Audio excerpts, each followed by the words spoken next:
తిరుప్పావై అనేటటువంటి వ్రతాన్ని చేశామని ఆ తల్లి విస్పష్టంగా కృష్ణ పరమాత్మ దగ్గర ఆవిష్కరించిందిట.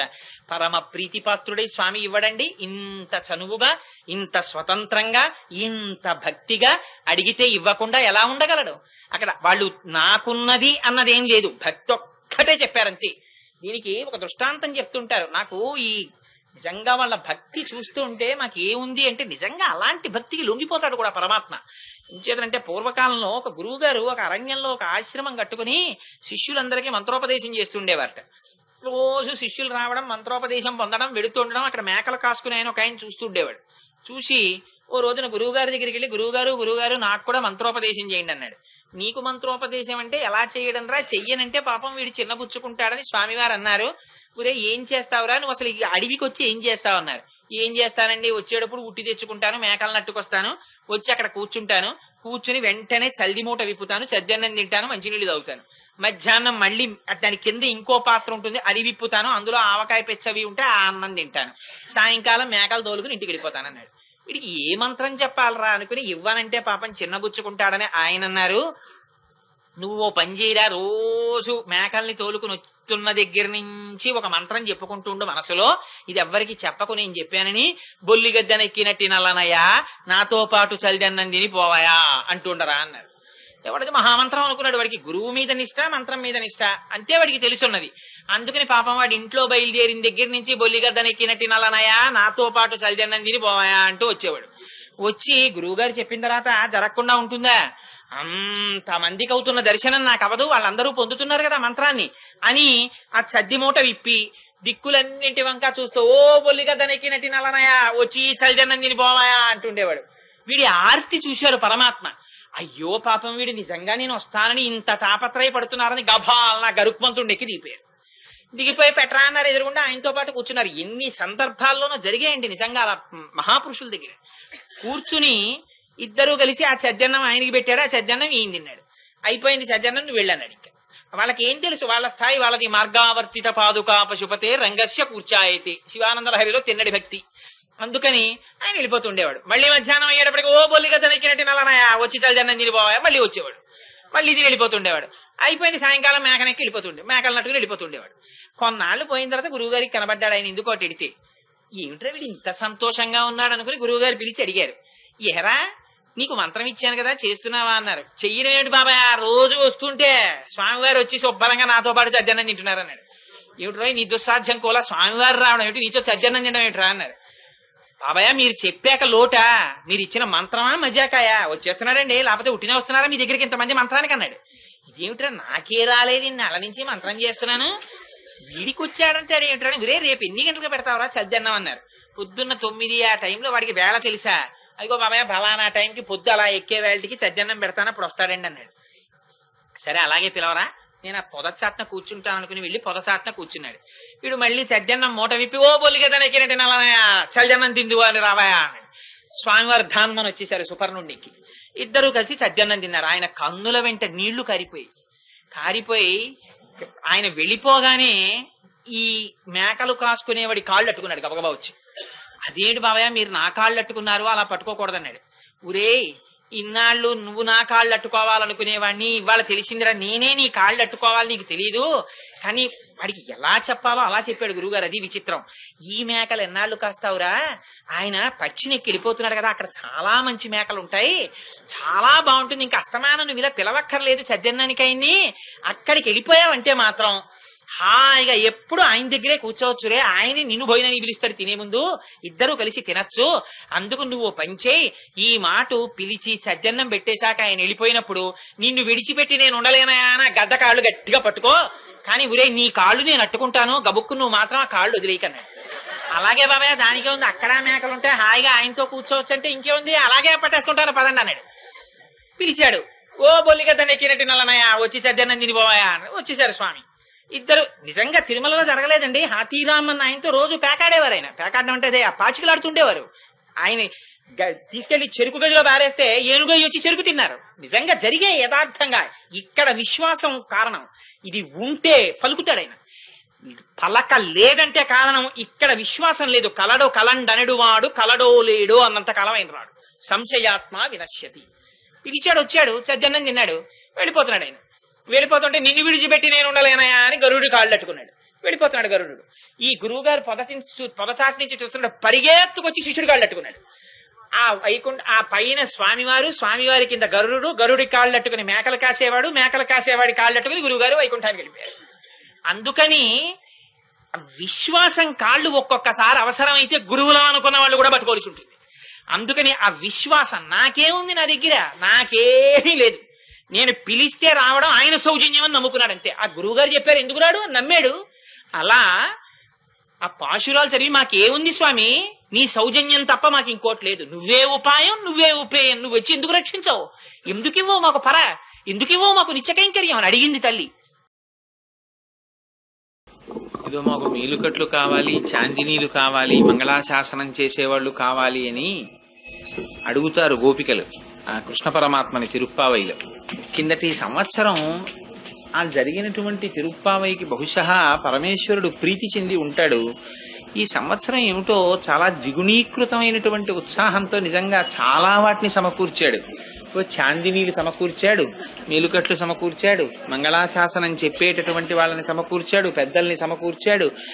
పైగా ఆ పాప రూపంలో చక్కగా ఆ తమిళ్ యాక్సెంట్ పొరపాటు లేకుండా చక్కగా పాశురాన్ని చెప్పగలిగినటువంటి భక్తుల్ని కటాక్షించాడు. ఇన్ని రకాలుగా మరుటి సంవత్సరం తిరుప్పావైకే స్వామి ఇన్ని కటాక్షించాడు. సరే, అందుచేత ఇవాల్టి పాశురం చాలా గొప్ప పాశురం. ఇందులో పతాక స్థాయిలో అమ్మవారు భక్తికి సంబంధించి పరమ పురుషార్థాన్ని పొందడం గురించి, దానికి కావలసిన హేతువుల గురించి మాట్లాడుతుంది.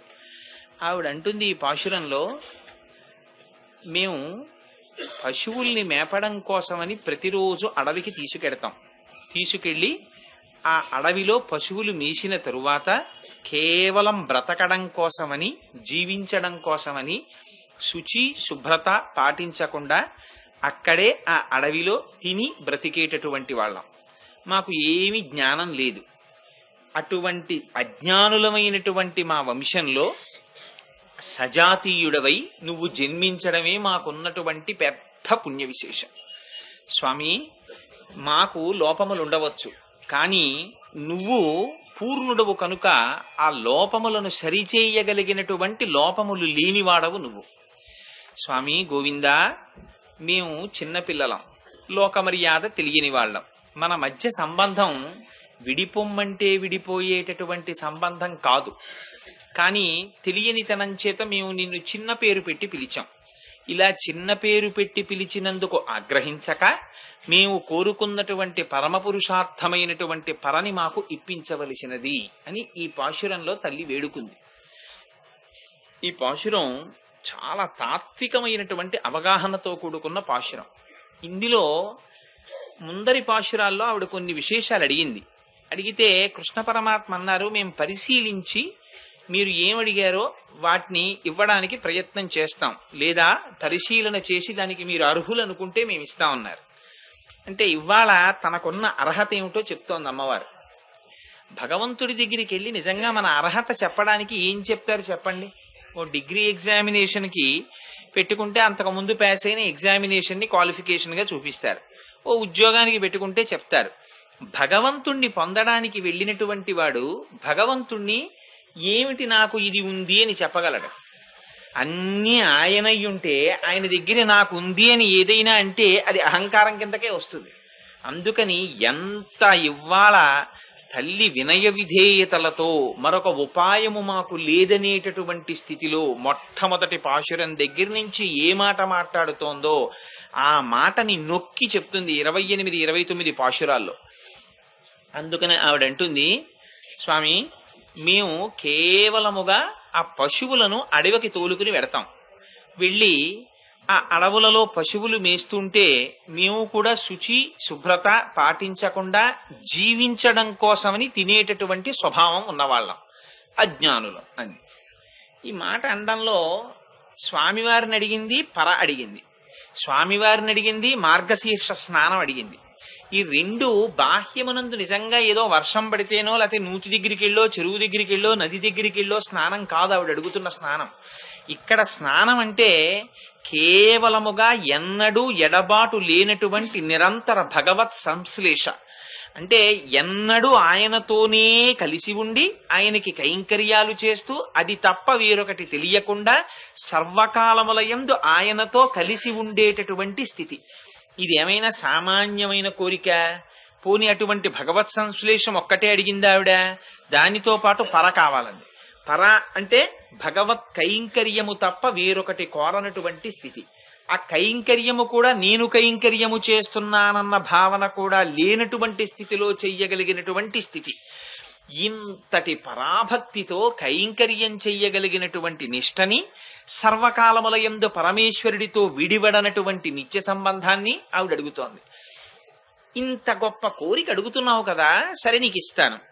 ఇస్తే రేపొద్దున్న ఎవరైనా అడుగుతారు, ఆవిడికి ఏమి చూసి ఇచ్చారు స్వామి, ఇంత గొప్ప కోరిక తీర్చారు కదా, ఏమున్నది ఆవిడిలో అర్హత అని అడుగుతారు. నేను ఏమి మీకు అర్హత ఉందని చెప్పి దీన్ని ఇవ్వగలను మీరు కోరిన కోరికల్ని, అందుకని మీకున్న అర్హతలు ఏమిటో చెప్పమన్నారు స్వామి. నిజానికి అదొక పరీక్ష. భగవానుడి దగ్గరికి వెళ్ళి, భగవానుడా నిన్ను పొందడానికి మాకు ఈ అర్హత ఉంది అని చెప్తారా?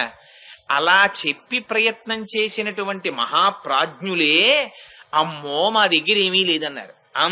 హనుమ కన్నా గొప్పవాళ్ళు ఉన్నారండి ప్రపంచంలో. నవవ్యాకరణ పండితుడు, బుద్ధిమతాం వరిష్టం, వాతాత్మజం, వనరయూథ ముఖ్యం, శ్రీరామదూతం శిరసాన్నమామి. అటువంటి మహానుభావుడు సీతమ్మ తల్లిని నేను దర్శనం చేస్తానని వెతికి నేను వెతకడం ఏమిటమ్మా, చతురంగుల మాత్రోపి నావకాశస్య విద్యతే రావణాంతఃపురే తస్మిన్ యంకపిర్ నజగాయ సహా అన్నాడు.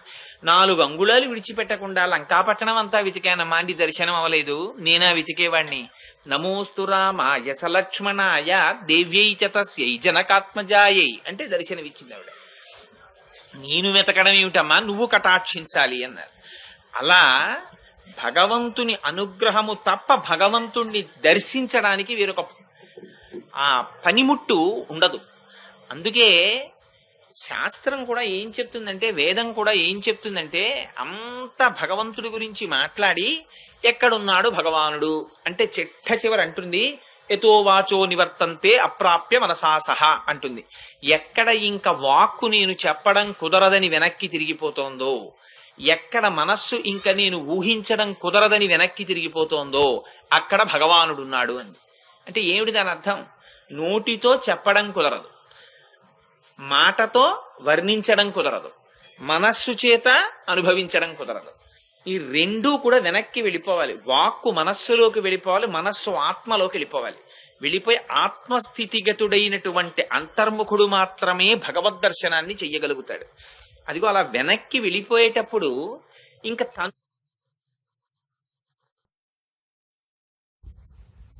ఉండవలసినటువంటి పూనిక ఒక ప్రత్యేకతతో కూడుకుని ఉంటుంది. ఇహమునందు సౌఖ్యములను అనుభవించడానికి పెద్ద పూనిక అక్కర్లేదు.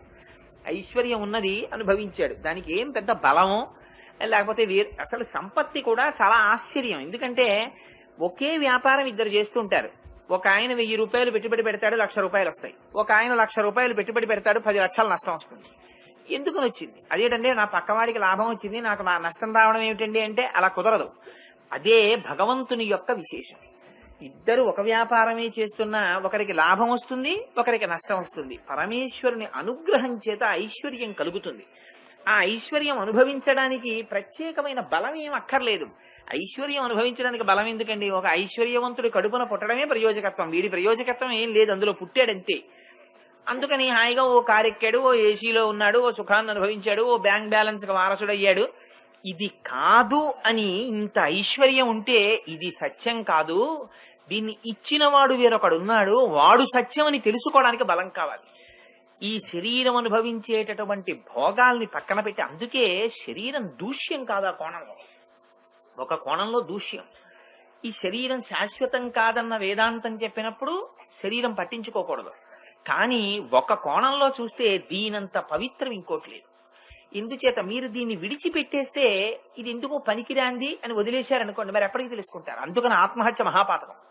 ఇది ఎందుకో పనికిరాదు కదండి అని చెప్పి దీన్ని అవతల పారేస్తానండి. ఎందుకు వచ్చింది ఇది నేను కాదు కదా, లోపల ఉన్నది నేను కదా, లోపల ఉన్న దానిగా ఉండి పనికిరాంది ఇది ఎందుకండి నాకు, దీన్ని వదిలి పారేస్తాను, ఓ తువ్వాలోటి సీలింగ్ ఫ్యాన్కి వేసేస్తానంటే కుదరదు.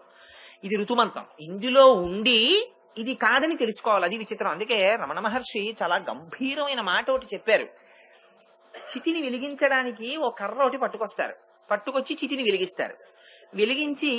వెలిగించేసి ఆ కర్ర ఆర్పేసి ఇంటికి పట్టుకెళ్ళరు. ఆ కర్ర కూడా అందులో బారేస్తారు. వెలిగించినటువంటి చితితో పాటు కర్ర కాలిపోయినట్టే మనస్సు భగవంతుణ్ణి తెలుసుకోవాలనేటటువంటి ప్రయత్నం చేసి మనస్సు లేని స్థితిని పొందేస్తుంది. ఆ మనస్సు ఆత్మలోకి లయమైపోతుంది. మనస్సు ఉన్నంతసేపు మాత్రమే మీకు నేను నావి అన్న అహంకారం. మనస్సే లేనప్పుడు ఇంకా మీరు ఏమున్నాయని చెప్పగలరు? అసలు మీరు ఏమి ఉన్నాయని చెప్పలేరు. ఒకవేళ చెప్పవలసి వచ్చిన అపారమైనటువంటి సత్వగుణ సంపన్నత చేత, ఆ భక్తి యొక్క వ్యగ్రత చేత ఆ స్థితిని పొందిన వాళ్ళు నాకు అని ఉన్నది ఏదీ లేదంటారు. ఒకవేళ చిట్ట చివర ఈ మాట నేను మనస్సుతో చెప్తున్నాను అన్న భావన వస్తే ఇదొక్కటి ఉండిపోయింది స్వామి, ఇది తీసేసుకోమంటారు. ఈ మనస్సు కూడా తీసేసుకోమంటారు. అందుకే శంకరాచార్యులు వారు శివానంద లహరి అంతా మనస్సు తీసుకోమంటుంటారు. అందుకని ఇవాళ అమ్మవారు ఒక చిత్రమైనటువంటి మాట మాట్లాడుతోంది. ఆవిడంది, మాకున్న గొప్పతనం ఏమిటో తెలుసా?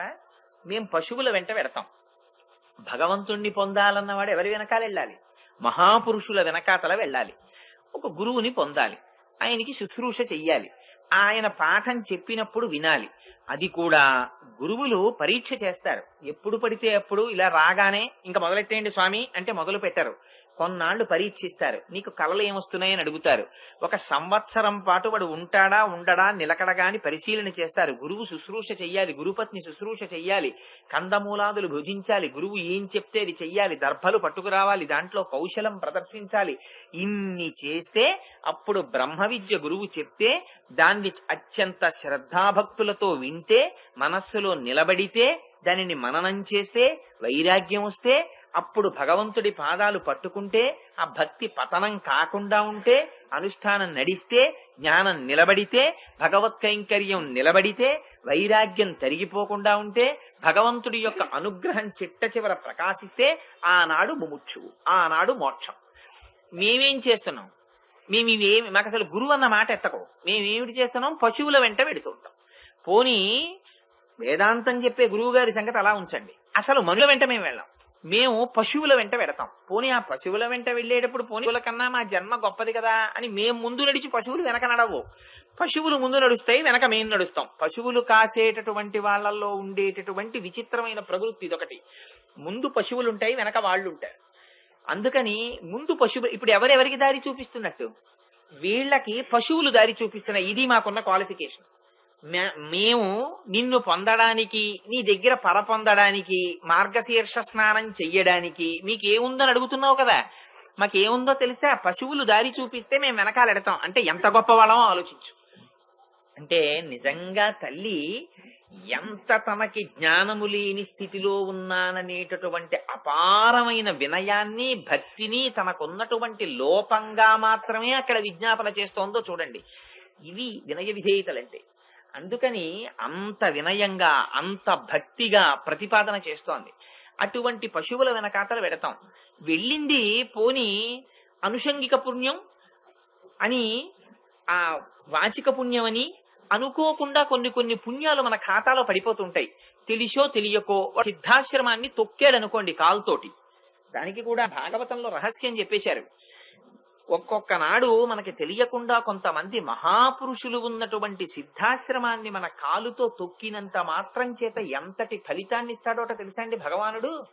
మరుజన్మలో వాడి కొడుకుకి మృత్యువు సంభవించవలసినటువంటి గండ ఉంటుంది. అప్పుడు భగవానుడు ఒకసారి వీడి ఖాతాలోకి చూస్తాడు. ఇంత గండ ఉంది ఇవాళ వీడి కొడుక్కి, వీడికి ఈ గండాన్ని తప్పించచ్చా? తప్పించడానికి వీడు ఏమైనా చేసుకుని ఉన్నాడా పురాకృత పుణ్య విశేషం అని చూస్తాడు. అంతటి గండాన్ని తప్పించగలిగినటువంటి పుణ్యాలలో సిద్ధాశ్రమాన్ని తొక్కడం ఒకటి.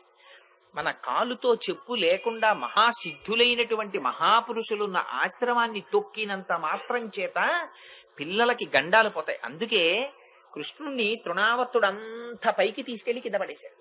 పడేస్తే కృష్ణుడు హాయిగా నవ్వుతూ ఆడుకుంటుంటే అమ్మయ్య కృష్ణుడు దక్కాడు అనలేదు యశోద. భవిష్యత్తులో ఇది చదివినటువంటి వాళ్ళందరికీ మార్గదర్శకం కావాలని ఒక పెద్ద చిట్టా చెప్పింది. గత జన్మంబులని మినోచితిమో, యాగశ్రేణులేమేమి చేసితిమో, ఎవ్వరికేమి పెట్టితిమో, ఏ చింతారతిన్ పొద్దుపుచ్చితిమో, ఏ సిద్ధాశ్రమమునం త్రొక్కితిమో, ఇప్పుడు చూడగంటిమిచటన్ కృష్ణార్భకున్ నిర్భయున్ అని. ఒక్కొక్కసారి ఒక్కొక్కరి చేతిలో పెట్టింది వాళ్ళు కేవలం భగవంతుణ్ణి నమ్ముకున్న వాళ్ళు అయి ఉంటారు.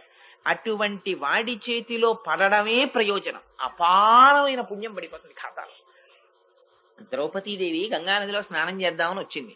మహర్షులు స్నానం చేస్తున్నారు. వాళ్ళు వెళ్లిపోయిన తరువాత నీటిలో దిగుదామని ఆవిడ ఒడ్డున నించుంది. రాచకాంత మహాసాధ్వి పరమపతివ్రత ద్రౌపది వచ్చిందని ఆ స్నానం చేసి ఋషులందరూ వెళ్ళిపోయారు. ఒక్క ఋషికి స్నానం చేస్తుండగా కౌపీన నీటిలో జారి కొట్టుకుపోయింది. బయటికి వద్దామంటే మహాపతివ్రత ద్రౌపదీదేవి నిలబడి ఉంది. అలా నిలబడి ఉండగా నీటిలోంచి తాను పురుషుడై దిశములతో బయటికి రావడం అనేటటువంటిది అపచారం, రాకూడదు. అలాగని నీటిలో తాను ఉండిపోతే స్నానానికి వచ్చినటువంటి ద్రౌపదీదేవి అక్కడ వేచి ఉంది. ఏమి చెయ్యాలో అర్థం కాలేదు. పరిపరివే విధములుగా వేదన పొందుతున్నటువంటి మహర్షిని చూసింది ద్రౌపదీదేవి. ఇంతటి మహాపురుషుడు నేను వచ్చి స్నానానికి నించుంటే అందరూ వెళ్లిపోయినా ఈయన ఇంకా నిలబడ్డారంటే బహుశా ఈయనకి ఏదో ఇబ్బంది ఏర్పడింది అని గమనించింది. తన చీర చింపి ఆ మూట కట్టి ఆ మహర్షికి కొంచెం దూరంలో పడేసింది. ఆ వాలు ప్రవాహంలో ఆ చీర కొంగు వచ్చింది. ఆ ముక్క కౌపీనంగా పెట్టుకుని ద్రౌపదీదేవికి మనస్సులో కృతజ్ఞత చెప్పి వెళ్ళిపోయారు. అదే ఆవిడ యొక్క మానభంగ ప్రయత్నం జరిగినప్పుడు అనంత వస్త్రరాశి అయి కృష్ణ పరమాత్మ కటాక్షించారు. అందుకని చేసుకున్న వాడికి చేసుకున్నంత. అందుకని ఏ సిద్ధాశ్రమమునం త్రొక్కితిమో అంటుంది. అందుకని పోనీ మేము ఏమైనా ప్రయత్నపూర్వకంగా పరమ సిద్ధులైనటువంటి వాళ్ళ ఆశ్రమాలు తొక్కుతున్నామా? పోనీ ఏ బదరికారణ్యమో నైమిషారణ్యమో దండకారణ్యమో మహర్షులు తిరిగింది, రామచంద్రమూర్తి తిరిగింది, అటువంటి అరణ్యాల్లో తిరుగుతున్నామా? అది లేదు. ఈ అరణ్యం పల్లేరుకాయలతో నిండిపోయినటువంటి బృందావనం. అటువంటి అరణ్యంలో ముందు పశువులు వెడుతుంటాయి, వెనక మేము వెడుతుంటాం.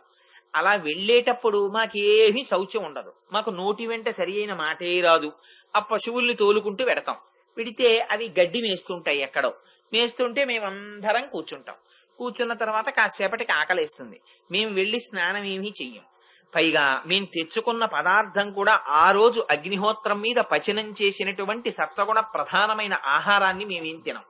మేము ముందు రోజు నిలవ ఉంచినటువంటి చల్ది పదార్థంలో అంతక కొన్ని నెలల ముందు నుంచి పెట్టిన ఊరగాయ ముద్దలు కట్టి ఇస్తే దాన్ని కర్రకి తగిలిస్తాం.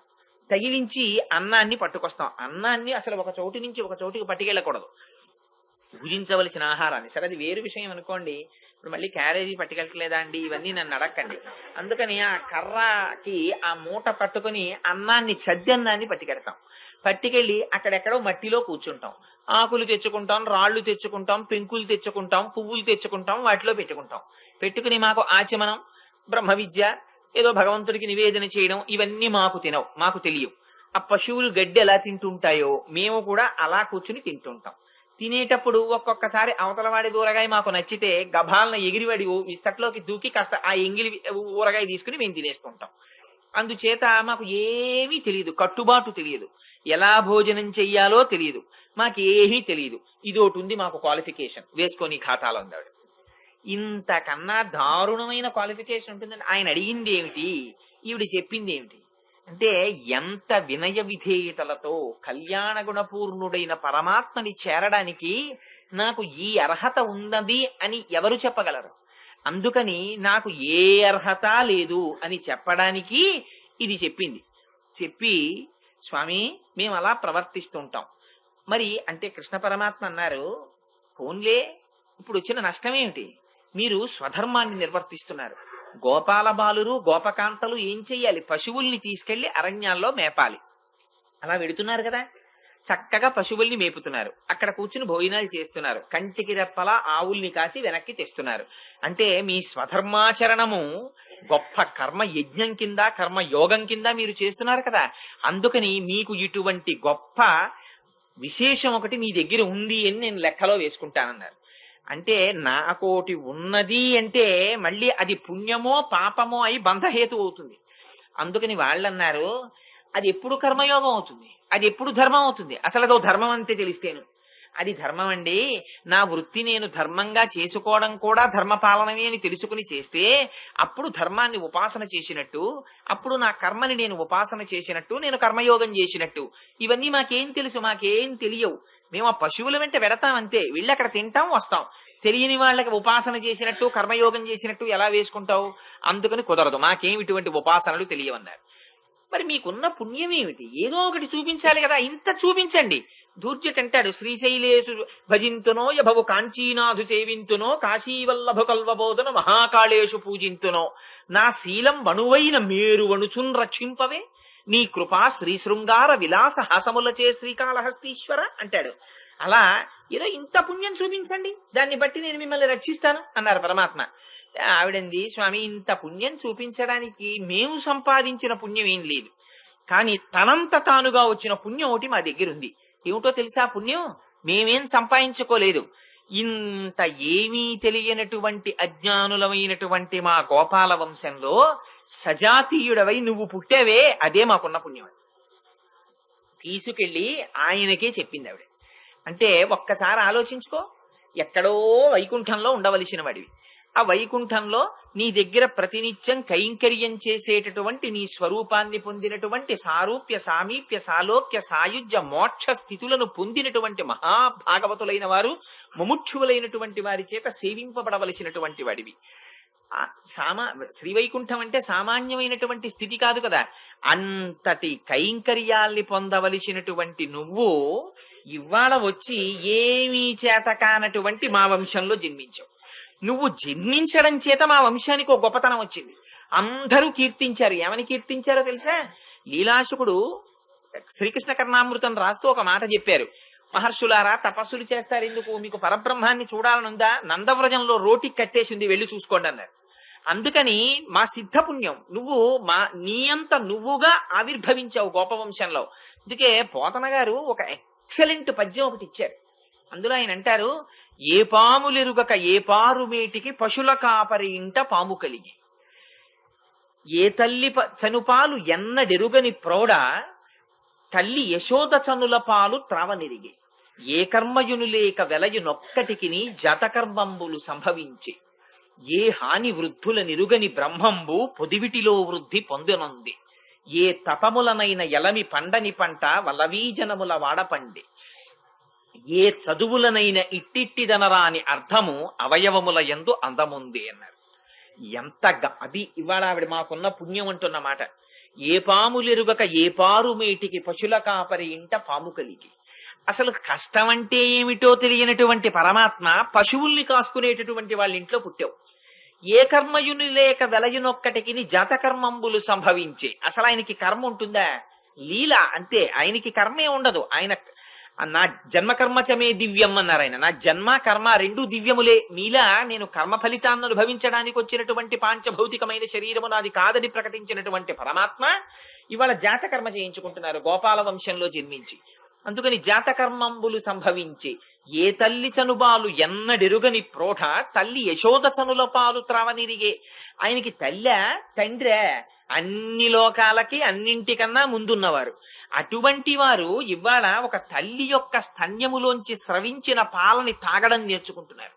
ఏ తల్లి చనుబాలు ఎన్నడెరుగని ప్రోఢ తల్లి చన్నుల యశోద చనుల పాలు త్రావనిరిగి, ఏ హాని వృద్ధుల నిరుగని బ్రహ్మంబు పొదివిటిలో వృద్ధి పొందనుంది. అసలు బ్రహ్మమునకు వృద్ధి ఏమిటి, క్షయం ఏమిటి? ఎప్పుడు అలాగే ఉంటుంది బ్రహ్మం. అటువంటి రాశీభూతమైనటువంటి కృష్ణ పరబ్రహ్మం తల్లి ఒడిలో పెరుగుతోంది. ఎంత ఆశ్చర్యం! పరిణామశీలమైనటువంటి జగత్తులో సమస్తము నశించిపోతుంటే పరిణామశీలత్వం ఎరుగనటువంటి పరబ్రహ్మం ఇవాళ పరిణామాన్ని పొందుతోంది. ఎంత చిత్రం స్వామి ఇది! పొదివిటిలో వృద్ధి పొందనుంది. ఏ తపములనైన ఎలమి పండని పంట వల్లవీజనముల వాడపండి. ఎంత తపస్సు చేసినా ఇదిగో పరబ్రహ్మమని చూపించడానికి అలివి కానటువంటి పరమాత్మ ఇవాళ గోపకాంతల ఇళ్లల్లో తిరుగుతున్నారు, గోపకాంతల ఇళ్లల్లో పెరుగుతున్నారు. ఎంత అదృష్టం స్వామి మది! పైగా ఏ చదువులనైన ఇట్టిట్టిదనరాని అర్థం అవయవముల యందు అందముంది. ఎంత చదువు చదివినా, ఎన్ని వేదాలు, ఎన్ని ఉపనిషత్తులు, ఎన్ని పురాణాలు ఎన్ని చదివేసినా ఇదిగో పరమాత్మ అంటే ఇలా ఉంటాడని చెప్పడం ఎవరికి కుదురుతుంది? అసలు బ్రహ్మం గురించి చెప్పడానికి ఎవరు సరిపోతారు? ఆఖరణ అన్నీ చదివి అంత నేర్చుకుని అంత దర్శనం చేసుకున్న కబీర్ దాస్ గారు అన్నారు, ధరణీ సభ కాగజకరావు లేకిని సభ బనరాయ్ సాత సమందకి మసికరావు హరిగుణ లిఖాన జాయ్ అన్నారు. ఈ సమస్త భూమండలాన్ని కాగితంగా చేసేసుకుని అడివలలో ఉన్నటువంటి చెట్లనన్నింటినీ కలంగా చేసి సప్త సముద్రాల్లో ఉన్న జలాల్ని సిరాగా పోసేసి శ్రీ మహావిష్ణువు యొక్క గుణములను రాయడం మొదలు పెడితే సరిపోలేదన్నారు. హరిగుణ లిఖానజాయ్. అటువంటి పరమాత్మ గురించి మీరు ఏమి చదివి చెప్తారు? ఏ చదివి చెప్పడం అనేటటువంటిది కుదరదు. అటువంటి పరమాత్మ ఇవాళ కొన్ని అవయవములగా, ఒక మూర్తిగా, కరచరణాదులతో కలిసి మా మధ్యలో తిరుగుతున్నాడు. ఇంకింతకన్నా పుణ్యం ఏమిటి? ఎవరిని దర్శించాలని యోగులు చూస్తున్నారో అటువంటి వాడు మా వంశంలో జన్మించాడు, మా అందరి మధ్యలో తిరుగుతున్నాడు. ఇంతకన్నా పుణ్యం ఉంటుందా ఆయన్ని పొందడానికి? నువ్వే ఉపాయము, నువ్వే ఉపేయము అని నిన్ను పొందాలని అందరూ ప్రయత్నిస్తుంటే నువ్వే వచ్చి మా వంశంలో జన్మించావు. దేనికోసం జన్మించావు? మమ్మల్ని ఉద్ధరించడానికి జన్మించావు. మా అందరితో కలిసి తిరిగావు, మా అందరితో కలిసి ఆడుకున్నావు, మేం చెప్పింది చేశావు, మీ మీద పడ్డాం, నీతో తిరిగాం, నీతో ఆడాం, నీతో కలిసి భోజనం చేశాం. ఇంత చేసిన వాడివి ఇవాళ కొత్తగా మీకేం పుణ్యం ఉందని అడుగుతావేమిటి? పుణ్యాలకి పుణ్యం ఎంత పుణ్యమో ఉంటే మనుష్య జన్మ, అందులో మళ్ళీ ఎంతో పుణ్యం ఉంటే అసలు భగవంతుడు ఎవరని అడగడం, మళ్ళీ అందులో ఎంతో పుణ్యం ఉంటే ఒక మహాపురుషుడి యొక్క సమాశ్రయణం లభించడం, అటువంటి మహాపురుష సమాశ్రయణం లభిస్తే లోపల భక్తి నిలబడడం, ఇన్ని జరిగిన తరువాత భగవంతుణ్ణి పొందడం. ఇందులో 99 మెట్లెక్కిన తరువాత 100వ మెట్టు మీద కాలు పెడుతుండగా వెనక కాలు జారిపోయి 1వ మెట్టు మీదకి జారిపోయిన వాళ్ళు ఉన్నారు. అలాంటిది భరతుడు లేడండి. ఇంత స్థితిని పొంది నాకు రాజ్యం వద్దు, ఏమీ వద్దని చెప్పి వెళ్ళిపోయి అరణ్యాల్లో కూర్చుని తపస్సు చేసుకుంటున్న వాడికి స్నానం చేద్దామని వెడితే నిండు గర్భిణి అయినటువంటి జింకని పులి తరువుకొచ్చింది. ఆ జింక ఏటిని దాటపోయి నీళ్లలోకి దూకేసింది, రాతిని కొట్టుకుంది, గర్భస్రామమై అందులోంచి పిల్ల బయటికి వచ్చింది, జింక చచ్చిపోయింది. అయ్యయ్యో పాపం లేత జింక అని దాన్ని తెచ్చి ఆశ్రమంలో పెట్టుకున్నాడు. తపస్సు చేస్తుంటే అయ్యో చిన్న జింక పిల్లని తెచ్చాను, దీన్ని ఏ క్రూర మృగాలు వచ్చి తినేస్తాయో అని తపస్సు చేస్తుండేవాడు, దాన్ని చూస్తుండేవాడు. చిట్ట చివర శరీరాన్ని విడిచిపెట్టవలసినటువంటి స్థితి వస్తే అయ్యో నేను వెళ్ళిపోతున్నాను, ఈ జింక ఏమైపోతుందో అని జింక మీద దృష్టి ఉండిపోయింది, జింక అయిపోవలసి వచ్చింది. అందుకని 99 మెట్లెక్కిన వాళ్ళు జారిపోతున్నారు 1వ మెట్టు మీదకి, మళ్ళీ ఇంకొక ఉపాధిలోకి వస్తున్నారు. అలాంటిది మాకు ఏముందని నిన్ను పొందగలమని మేము చెప్పగలం? నువ్వు మమ్మల్ని ఉద్ధరించడానికి కదా ఇంత ఏమీ తెలియనటువంటి వాళ్ళ వంశంలో నువ్వు మహాపుణ్యమై ఆవిర్భవించావు. అందుకని నువ్వే మాకున్న సిద్ధపుణ్యం, నువ్వు తప్ప మాకు వేరు పుణ్యం లేదు, అందుకని నువ్వే మమ్మల్ని ఉద్ధరించాలి అని చెప్పి ఆవిడ అంటుంది, మాకు లోపములున్నాయి, చెప్పవలసి వస్తే నాకు ఇది ఉన్నది అని చెప్పడం కుదరదు, అనేకమైన లోపాలున్నాయి. కానీ నీ దగ్గర ఒక శక్తి ఉంది, నా దగ్గర లోపములు ఉంటే ఆ లోపములను పోడ్చగలిగినటువంటి లోపములు లేనితనం నీ దగ్గర ఉంది. ఎంత చిత్రమైన మాటో చూడండి. నిజంగా ఇది ఎక్కడి మాటో తెలుసా అండి? ఒక్కసారి వెనక్కి వెళ్ళండి భాగవతంలోకి. ఎక్కడిది ఈ కథ, ఈ మాట? గోపికావస్త్రాపహరణం. వాళ్ళందరూ కృష్ణ పరమాత్మని భర్తగా పొందాలనుకున్నారు. అనుకుని కాత్యాయని వ్రతం చేశారు. ఇప్పుడే ఈ హేమంత ఋతువులోనే చేశారు. ఆ యమునా నది ఒడ్డున ఒక చెట్టు కింద ఆ కాత్యాయనీదేవి యొక్క విగ్రహాన్ని పెట్టి కాత్యాయని మహామాయే మహాయోగిన్ యధీశ్వరి నందగోప సుతం దేవి పతిమ్మే కురుతే నమా అన్నారు. అమ్మా మా అందరికీ కృష్ణుడు పతిగా కావాలి అంటే ఇంతమంది కలిసి ఒక్క అబ్బాయిని మొగుడిగా అడుగుతారా? అలా ఎవరైనా వ్రతం చేస్తామంటే అమ్మ మీ అందరూ వెళ్ళి మా ఇంట్లో అమ్మాయి, మా పక్కింటి వాళ్ళ అమ్మాయి, 10 అపార్ట్మెంట్లలో ఉన్నటువంటి అందరి పిల్లలు కలిపి 150 మందికి ఒక్కడే మొగుడుగా కావాలని నోము చేస్తారా? అలా చేశారంటేనే అర్థమైపోతోంది. పతిం విశ్వస్యాత్మేశ్వరగం శాశ్వతగం శివమచ్యుతం. ఆఖరణ పొందబడవలసినటువంటి పతి ఆయన ఒక్కడే, మిగిలిన వాళ్ళందరూ భార్యలే, ఆయన్ని పొందవలసినటువంటి వాళ్ళే. అందుకని కృష్ణ పరమాత్మని పతిగా పొందడం అంటే ఆయనతో కలిసి ఆనందం అనుభవించేటటువంటి బ్రహ్మానంద స్థితి, మోక్ష స్థితిని అడుగుతున్నారు వాళ్ళు. అందుకని వ్రతం మొదలు పెట్టారు. మొదలు పెట్టిన వాళ్ళు యమునా నదిలో స్నానం చేయడానికి వచ్చారు. వచ్చి వస్త్రములన్నీ విడిచిపెట్టి ఆ యమునా నదిలో దిగారు. దిగి స్నానం చేస్తున్నారు. ఒంటి మీద నూలు పోగు లేకుండా ప్రవాహము కలిగినటువంటి జలములలో స్నానము చెయ్యడము దోషం. ఎందుచేతనంటే ప్రతి దానికి ఒక అధిదేవత ఉంటారు. ఆఖరికి ఈ పాదములకు కూడా అధిదేవతలు ఉంటారు. అందుకని పాదం మీద పాదం వేసి రుద్దడం కూడా అంగీకరించలేదు. పాదం మీద పాదం వేసి రుద్దకూడదు. అందుకని పాదాన్ని చేతులతో మాత్రమే రుద్దాలి తప్ప కాలు మీద కాలేసి రుద్దకూడదు. ప్రతి ఇంద్రియానికి ప్రతి శరీరావయవానికి అధిదేవతలు ఉన్నట్లే జలములకు వరుణుడు అధిదేవత అయి ఉంటాడు. అందుకే అన్నింటికన్నా చెలగాటం ఆడకూడని వస్తువు ప్రపంచంలో ఏమిటో తెలుసా అండి? నీరు. నీటితో చెలగాటం ఆడకూడదు. అందుకే మన వాళ్ళు తెలిసి చెప్పినా తెలియక చెప్పినా ఎప్పుడూ ఒక మాట చెప్తుండేవారు. ఒరే అబ్బాయి, నిప్పుతో నీటితో చెలగాటం ఆడకరా అనేవారు. ఎందుచేతనంటే నిప్పు ఉన్నది అని మీరు ఎలా చెప్తారు? నిప్పు ఉన్నది అని గుర్తు ఏమిటంటే దానికి రెండు లక్షణాలు ఉంటాయి. ఒకటి అగ్ని ఉంటుంది, రెండు భాష ఉంటుంది, కాంతి ఉంటుంది, వేడి ఉంటుంది. ఈ రెండు మన జీవితాన్ని మనం బతకడానికి హేతువులు. అగ్నిహోత్రం లేకపోతే వంకాయ వంకాయే, బియ్యం బియ్యమే. ఆ పచనం చెయ్యగలిగినటువంటిది అగ్నిహోత్రం. అగ్నిహోత్రంలో వేస్తే తప్ప మీకు ఊర్ధ్వలోకాలని పొందడానికి యజ్ఞయాగాది క్రతువులు జరగవు. అగ్నిహోత్రం ఉంటే తప్ప పితృకార్యం చెయ్యలేరు. అగ్నిహోత్రం ఉంటే తప్ప నిత్యాగ్నిహోత్రీకులకి నడవదు. ఏది కావాలన్నా అగ్నిహోత్రం ఉండాలి. అందుకని అగ్నిహోత్రంతో ఎప్పుడూ చెలగాటం కూడదు. అంటే అగ్నిహోత్రాన్ని చిన్న చేసి ప్రవర్తించరు. అందుకే మన సాంప్రదాయంలో వంట చేస్తే పూర్వకాలంలో ఒక్కసారి ఏం చేసేవారంటే ఆడవాళ్లు కూడా ఆ పై అన్నాన్ని చేతిలోకి తీసి కొద్దిగా నెయ్యి వేసిలా అని ఆ విడి అన్నాన్ని తీసి దివిషద్వర్గముని ముఖంబున సంతృప్తిన్ గాంచు నిన్నీచు గాస్తవముల్ శృతులు జగదాంతర్యామివని హవనీయాగ్ని అని ఆ అన్నపు నేతి ముద్దని తీసుకెళ్లి ఆ అగ్నిహోత్రంలో వేసేవారు. వేస్తే అగ్నిహోత్రుడి యొక్క కృపచేత ఇంట్లో ఉన్నటువంటి వాళ్ళు పచనం చేసింది తిని అరాయించుకునే శక్తి వస్తుంది. ఇక్కడ కూడా వైశ్వానర రూపంలో అగ్నిహోత్రం ఉంటుంది. అది పచనం చేస్తుంది పదార్థాన్ని, ఆ వేడిలో భస్మం అవుతుంది. అయి పైన కఠినంగా ఉన్నదంతానేమో మళ్ళీ కిందకి వెళ్ళిపోతుంది. లోపల సారం అంతా రక్తం అవుతుంది, 7 కింద మారిపోతుంది. అదే చర్మము, రక్తము, మాంసము, కొవ్వు, అస్థి, శుక్ల, మేధ అని 7 కింద మారుతుంది. ఇంకా సారవంతమైంది మనస్సు అవుతుంది. అందుకని ఆహారం తీసుకోవడంలో నియమం అంత జాగ్రత్తగా తీసుకుంటారు. కారణం అది. అందుచేత అటువంటి ఆహార నియమం కలిగినటువంటి వాటిల్లో అగ్నిహోత్రం ఒకటి, జలములు ఒకటి. నీటితో చాలా జాగ్రత్తగా ఉండాలి. నీటిని పరిహసించిన, నీటితో ఆడిన. అందుకే మన వాళ్ళు పూర్వం మీరు ఎప్పుడైనా వినుంటారు, అంత చప్పుడు చేసి చాద నూతిలో వేయకనేవారు. నీటికి అధిదేవతలు ఉంటారు, వాళ్ళని దెబ్బ తగిలేటట్టుగా ప్రవర్తించకూడదు. అందుకే పూర్వం ఏదైనా ప్రవహించే నీటి దగ్గరికి వెళ్ళి బిందితో నీళ్లు తేవలసి వస్తే బిందితో ఇలా కొడితే ఒప్పుకునేవారు కాదు. బింది పెట్టి ఇలా ఇలా ఏదైనా బిందితో తీసుకోకూడనిది ఉంటే తొలగించి బిందితో నీరు పట్టేవారు.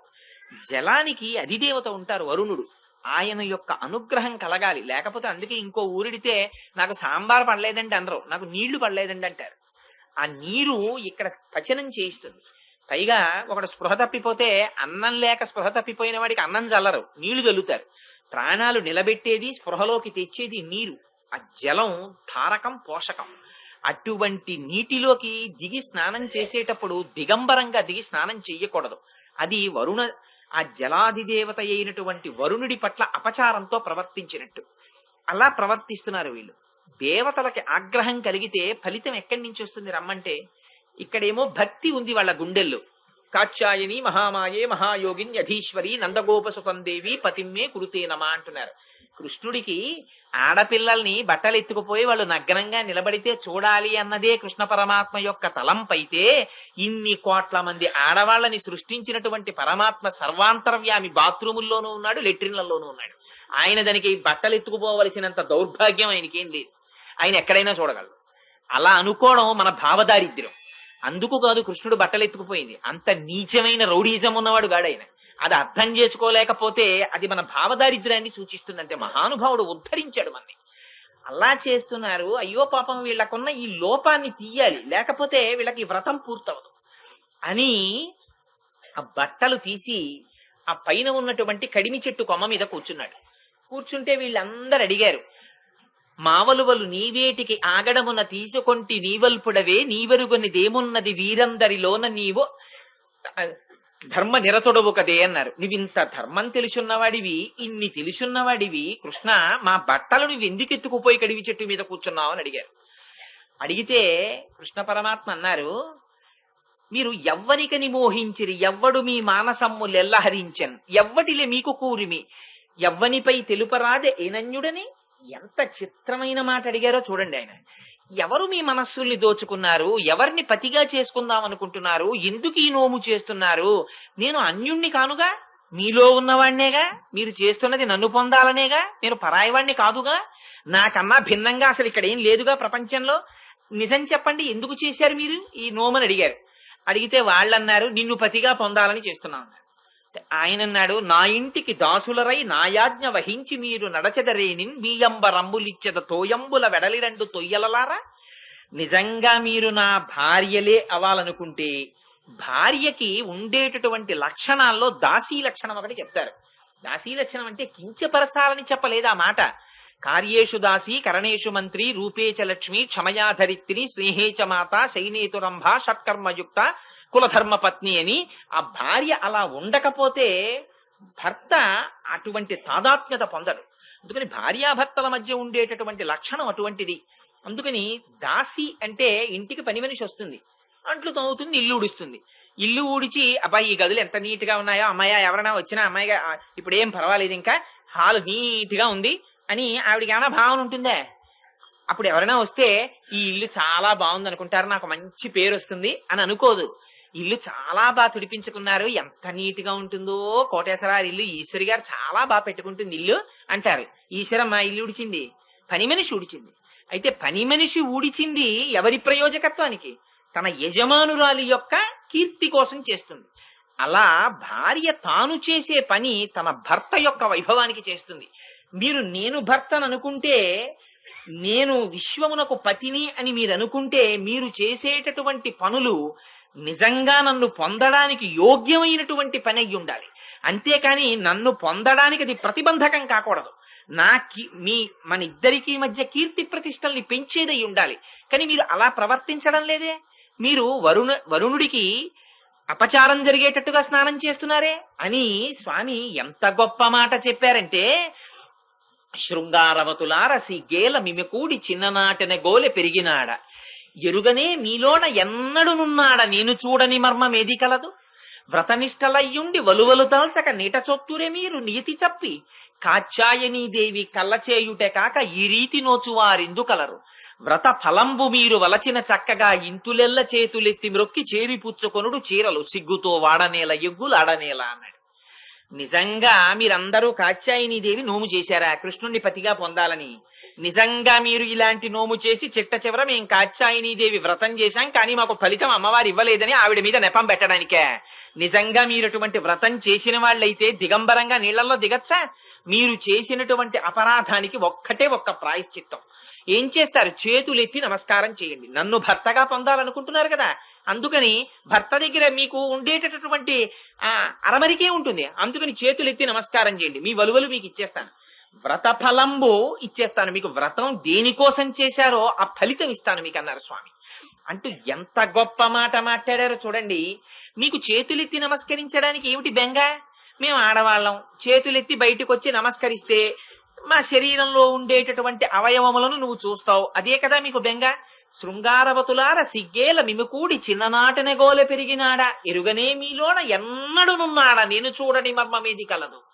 అసలు మీలో నేనున్న బట్టి మీరు బాల్యాన్ని పొందారు, యవ్వనాన్ని పొందారు, కౌమారాన్ని పొందారు, వార్ధక్యాన్ని పొందుతున్నారు, ఇన్ని పొందుతున్నారు. నేనే మీలో లేకపోతే అసలు మీ శరీరం పెరగడం అన్నది ఎలా సంభవిస్తుంది? ఇది తెలుసుకోకుండా జగద్భక్తని పొందడానికి, ఆయనతో కలిసి మోక్షం పొందడానికి మళ్ళీ శరీరం మీద మీకు భ్రాంతే. చేతులెత్తి నమస్కారం చేయండి అన్నారు అని లక్షణవతులార లజ్జించి చెప్పరు కాని మీ మర్మముల్ కనపడి ననుగొల్వ చింతించినారు నా చేతను సకలంబు మీకు దయచేయబడును. కామితార్థంబులు కలివి చెప్పగనేల నన్ను కొల్వ ముక్తికి నడువవచ్చు. కడమ కూడగా కాత్యాయనీదేవి నోయంగా ఇక మీద రాత్రులందు నన్ను పొందగలరు నమ్మి పొండని హరిపలుక ఇంటులెల్ల భ్రాంతి జనిరి తపము పండెననుచు తత్పదాంభోజముల్ మానసించుకొనుచు మందకడకు అన్నారు. బయటికొచ్చి వాళ్ళు ఒక్కసారి నమస్కారం చేశారు, వెంటనే ఆ వస్త్రాలు తీసి వాళ్ళకి ఇచ్చేశారు. వాళ్ళన్నారట, అమ్మయ్యా మేము దేనికోసం తపస్సు చేశామో ఆ వ్రతం మాకు సిద్ధించింది అని కృష్ణ పరమాత్మ పాదాల్ని తలుచుకుంటూ వెళ్ళిపోయారట. ఇందులో హేయమైంది ఎక్కడుంది నాకు చూపించండి. మోక్షాన్ని పొందాలనుకుంటున్నటువంటి వాడు, భగవంతుణ్ణి చేరాలనుకుంటున్నవాడు వదలవలసినటువంటిది మొట్టమొదటిది దేహాత్మాభిమానం. శరీరము మీద భ్రాంతి విడిచిపెట్టాలి. ఇది శాశ్వతము కాదనేటటువంటి సత్యాన్ని గుర్తెరగాలి. అయితే ఇది శాశ్వతము కాదు అని నాకు తెలిసిపోయిందండి, అందుకని దీన్ని వదిలేస్తున్నానంటే కుదరదు. ఇదే రమణులు చాలా తార్కికంగా మాట్లాడతారు.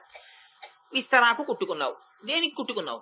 భోజనం చేయడానికి. విస్తరాకు ప్రయోజనం ఏమిటి? ఏమంటే విస్తరాకుని ఏం చేస్తారంటే ఆఖరణ అంటే పెంట కుప్ప మీద విసిరేస్తారు. అయితే విస్తరాకులు తీసుకొచ్చి పెంట కుప్ప మీద విసిరేసి అయిపోయిందండి ప్రయోజనం అంటే అయిపోతుందా? బాదమాకులు తేవాలి, చీపురు పుల్లలు తేవాలి, సన్నగా చీల్చాలి, విస్తరి కుట్టాలి, అతిథుల్ని పిలవాలి, విస్తరి వెయ్యాలి, నీళ్లు జల్లాలి, భోజనం పెట్టాలి, వాళ్ళు తినాలి, అప్పుడు ఆ విస్తరాకుని మడవాలి, తీసుకెళ్లి పెంట పోగు మీదకి విసిరెయ్యాలి. అప్పుడు విస్తరాకు ప్రయోజనం పూర్తయినట్టు. విస్తరాకు జరవలసింది పెంటపోగు కదండి అని చెప్పేసి అసలు విస్తరాకులో భోజనం పెట్టకుండా పెంటపోగు మీద విసిరేసి అయ్యా చిట్ట చివరి ఫలితం మీకు ఇచ్చేసాం, మీ అందరూ వెళ్ళిపోవచ్చు మంచినీళ్ళు తాగంటే వీడ సాధ్యం కూడా ఎందుకు పిలిచాడని మరోసారి వెళ్ళరు వాడింటికి.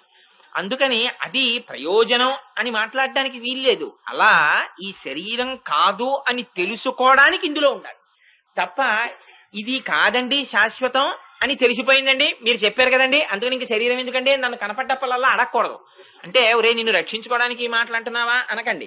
ఇది ఋతుమంతం అన్నారు. అందుకని ఇందులో ఉండి ఇది కాదని తెలుసుకుంటూ ఉండాలి. లోపల ఉన్నది నేను అని తెలుసుకోగలగాలి. ఆ ఆత్మతో సంబంధం పెట్టుకోవాలి.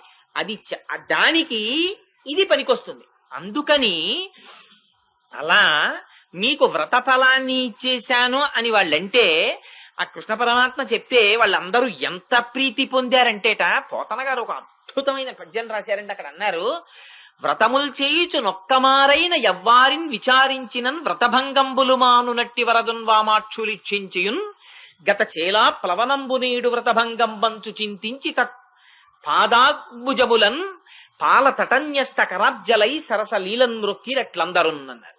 వ్రతముల్ చేయుచు ఒక్కమారైన ఎవ్వారిన్ విచారించినన్ వ్రతభంగంబులు మానునట్టి వరదున్ వామాక్షులిచ్చించియున్. మనం వ్రతం చేస్తుంటాం, సత్యనారాయణ స్వామి వారి వ్రతం చేస్తున్నామండి అంటాం. నేను ఇలా అన్నాను అని మీరు అనుకోవద్దు. మీరు ఒక్కసారి ఆలోచించండి. మనం సత్యనారాయణ స్వామి వారి వ్రతం చేస్తూ నిజంగా వ్రతానికి కట్టుపడుతున్నామా? వ్రతం అంటే బాహ్యంలో మీరు అక్కడ పెట్టే ఆకులు, అందులో పెట్టే తమలపాకులు, అందులో పెట్టేటటువంటి వక్కలు కాదు కదా. మీరు అందులోకి నవగ్రహాల్ని ఆవాహన చేస్తున్నారు.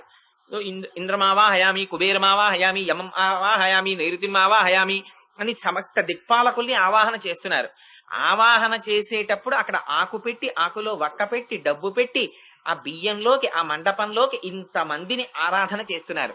చేసేటప్పుడు ఇక్కడికి సాక్షాత్తుగా కుబేరుడు వస్తున్నాడు మీ ఇంటికి. వచ్చి అక్కడ కూర్చుని మీరు మధ్యలో పూర్ణ కలశం పెట్టి అందులోకి సత్యనారాయణ స్వామి వారిని ఆవాహన చేసి చుట్టూ సమస్త దిక్పాలకుల్ని నించోపెడుతుంటే కుబేరుణ్ణి మంత్రంతో ఆవాహన చేస్తే ఆయన వాయువులోంచి వస్తారు. వచ్చి అక్కడ కూర్చుంటారు. కంటికి కనపడరు, అక్కడికి వస్తారు. ఆ శబ్దము యొక్క శక్తి చేత శబ్ద బ్రహ్మమయి, చరాచరమయి, జ్యోతిర్మయి, వాంగ్మయి అని పేరు. శబ్దానికి అలా అధికారం ఉంది, తీసుకొస్తుంది. ఆ మంత్రాన్ని సుస్వరంగా పలికితే వచ్చి కూర్చుంటారు. కానీ మీరు ఇక్కడ కుబేరుణ్ణే చూస్తున్నది, దీని మీద ఉంటుందా దృష్టి? అమ్మో ఆయన వచ్చారండి, ఎంత అదృష్టం, ఆయన వస్తారనుకోలేదు, ఆయన వచ్చారని గబగబా రే ఆయనకి ఉప్మా కాఫీ పెట్టించరా అంటుంటాడు. ఇక్కడ పురోహితుడు చెప్పే మంత్రాలు నడిచిపోతుంటాయి. ఆవిడ అందించేస్తుంటుంది. ఆవిడ కూడా జాకెట్ బొక్క లోపల ఉన్న ఆవిడ వెళ్ళిపోతున్నారు, జాకెట్ బట్ట పెట్టేసేయండి అంటుంటుంది. ఆయన అందిస్తుంటాడు, ఇక్కడ పెట్టేస్తుంటుంది. ఎక్కడ జరుగుతోంది క్రతువు కరెక్ట్ గా? ఆయన అడిగింది ఈ తామలపాకు, ఈ వక్క మీరు ఇచ్చే 5 పైసలా, దీనికోసం ఆయన వస్తున్నది. కుబేరుడు వచ్చేది మీరిచ్చే ఓ తామలపాకు, ఓ వక్క, ఓ 5 పైసల కోసం వస్తాడండి. చిట్ట చివర మీరేమో ఆ కొసలెత్తి దానం చేస్తున్నాం అంటారు. ఎవరు పెట్టమన్నారు? అష్టలక్ష్మి వెండి చెంబు తీసుకొచ్చి అక్కడ పెడతారు, అందరు వస్తారని. వెండి చెంబు మినహా ఆ మంటప దానం అనే సంకల్పం ఉందా? మంటపం దానం చేసేసామని ఇలా కొసలెత్తేసి దానం చేసేస్తారు. పాపం పురోహితుడు సర్దుకునే వేళకి ఇలా సంచి తీగానే అయ్యా గురుగారు ఆ చెంబు అక్కడ పెట్టేసి బియ్యం మీరు తీసేసుకోండి అంటారు. మంటపదానం చేసి చెంబు మీరింట్లో పెట్టుకుంటే, మంటపంలో చెంబెట్టి మంటపదానం చేసి చెంబు మీరింట్లో పెట్టుకుంటే వ్రతానికి పూర్తి ఎక్కడి నుంచి వచ్చింది? ఇన్ని లోపాలు ఉన్నాక అయ్యో పాపం వీళ్ళకి శాస్త్ర మర్యాద తెలియదు, ఆ మంత్ర మర్యాద తెలియదు, క్రతువు మర్యాద తెలియదు, అయినా ఏదో చెయ్యాలని చేసేస్తున్నారు, దీన్ని ఎలాగోలా పూర్తి చేసేద్దాం అనుకుంటాట స్వామి. అనుకుని ఒక్క మాట చెప్పండి రా అంటట ఆయన. ఏమిటంటే నువ్వు ఇన్ని చెయ్యలేవు కానీ ఆ చేస్తూ మధ్యలో ఒక్కసారి స్వామి వీర వెంకట సత్యనారాయణ నీ పాదములకు నమస్కారం అయ్యా అని మనస్ఫూర్తిగా ఇలా నమస్కారం చేయమంటట. అది తప్ప అంతా చేస్తాం మనం. అందుకని వ్రతముల్ చేయుచు ఒక్కమారైన యవ్వానిన్ విచారించినన్ వ్రతభంగంబులు మానునట్టి వరదున్ వామాక్షులిచ్చించుయున్. ఒక్కసారి ఆయనకి నమస్కారం చేస్తే ఇన్ని లోపాలున్నా లోపాలని తీసేసి పరిపూర్ణం చేసి ఫలితాన్ని ఇచ్చేటటువంటి పరమాత్మ ఆయన. అందుకని ఇవాళ గోపికలు అంటున్నారు, నీ దగ్గర తత్వం ఉంది కదా, మా దగ్గరే ఉంటాయి లోపాలుంటాయి, నీ దగ్గరే ఉంటుంది. ఆ లోపాలని పూర్తి చేయగలిగినటువంటి గుణం ఉంది. అందుకని మా దగ్గర చెప్పమంటే మేము ఏం చెప్తాం? మాకున్న లోపాలు ఒక్కటే మేము చెప్తాం. ఎందుకని మాకు ఇంతకన్నా మా దగ్గర ఏం లేవు. ఉందని నీ దగ్గరికి వచ్చి చెప్పడానికి ఏముందని మేము చెప్పం. నిజంగా కూడా మీరు పరమాత్మని నిజంగా కంగారు పడ్డారండి. తెలుసున్న వాళ్ళు ఎవ్వరూ కూడా పరమాత్మ గురించి కొంచెం ఒక స్థితికి వెళ్ళాం అన్న వాళ్ళకి కాలు తీసి కాలేయడానికి భయపడ్డారు. అసలు పూజ చేయడానికి వచ్చారు అన్నమాచార్యుల వారు. పూజ చేయడానికి వచ్చి ఆయన అన్నారు, షోడశ కళానిధికి షోడశోపచారములు జాడతోట నిచ్చలును సమర్పయామి అన్నారు. ఏమిటయా నీకు 16 ఉపచారాలు చేసి పూజ చేయనా? ఎక్కడ నేను పూజ చేయనయా? అనంతంగా అంతటా వ్యాపించి ఉన్నటువంటి వాడిని ఆవాహన చేయనా? ఇక్కడ లేడండి అక్కడ ఉన్నాడండి అంటే స్వామి రావయ్య స్వాగతం అంటాం. ఇక్కడే ఉన్నవాడిని అంతటా ఉన్నవాడిని మళ్ళీ మా గదిలోకి పిలిచి ఈ చిన్న పీట మీద కూర్చోమంటే ఎలా కూర్చుంటావు? ఆవాహన చెయ్యడం కుదరదు. నువ్వు అంతటా ఉన్నావని నాకు తెలిసిపోయింది. అది తెలిసిపోయింది కాబట్టి ఆవాహన చెయ్యలేను. కాబట్టి షోడశోపచారాల్లో ఒకటి చేయలేను స్వామి, ఏమనుకోకు. సూర్యచంద్రులు ఇద్దరూ నీకు నేత్రాలా? అలాంటి వాడి దగ్గరికి తీసుకొచ్చి ఓ దీపం ఒకటి ఇంత ఒత్తోటెట్నా? ఎందుకది? సూర్యచంద్రులు నేత్రాలుగా పెట్టుకున్నవాడు నిజంగా వచ్చి కుర్చీలో కూర్చుంటే మళ్ళీ ఆయన దగ్గర ఒత్తిడితే అది ఎలా ఉంటుంది? అందుకని నేను దీపం పెట్టలేను, ఏమనుకోకు. నీ పాదంలోంచి గంగాదేవి పుట్టిందా? ఆయనకి పట్టుకెళ్లి చేతులు కడుక్కోవడానికి మళ్ళీ నీళ్లు ఇవ్వనా? ఎలా ఇవ్వగలను? ఇవ్వలేను. అందుకని షోడశ కళానిధికి షోడశోపచారములు జాడతోడ నిచ్చలును సమర్పయామి. ఎలా చేస్తానయ్యా పూజ అన్నారు పెద్దలు. నిజంగా అసలు పరమాత్మ యొక్క వైభవం తెలిస్తే అన్నీ ఆయన దగ్గర ఉన్నాయి. ఇంకసలు నేను చెయ్యగలిగింది ఏముందిరా పరమాత్మకి? ఇన్నాళ్ళు నాది నాదన్న ఈ మనస్సు ఒక్కటే ఆయన పాదాల దగ్గర పెడతానన్నారు. అందుకని ఇవాళ తల్లి అంటోంది, స్వామి మా దగ్గర ఏముంది? లోపాలున్నాయి. నీ దగ్గరే ఉంది. ఈ లోపాలని పూరించగలిగినటువంటి లోపములు లేనితనం నీ దగ్గరుంది. చాలదా మాకు?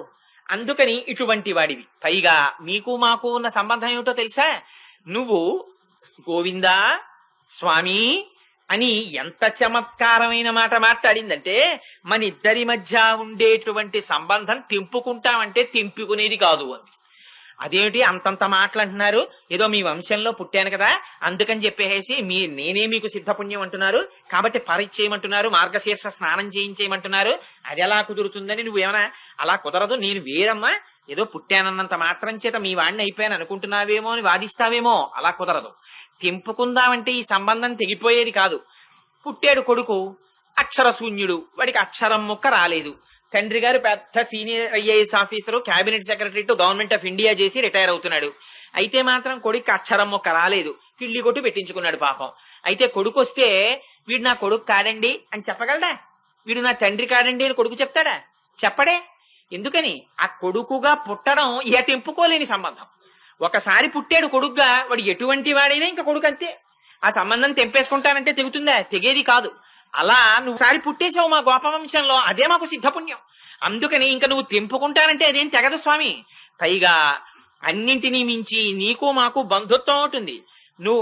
మనం మేనత్త మేనమామ పిల్లలం, మర్చిపోతున్నావేమో. అందుకని మాకు చొరవ ఉంది.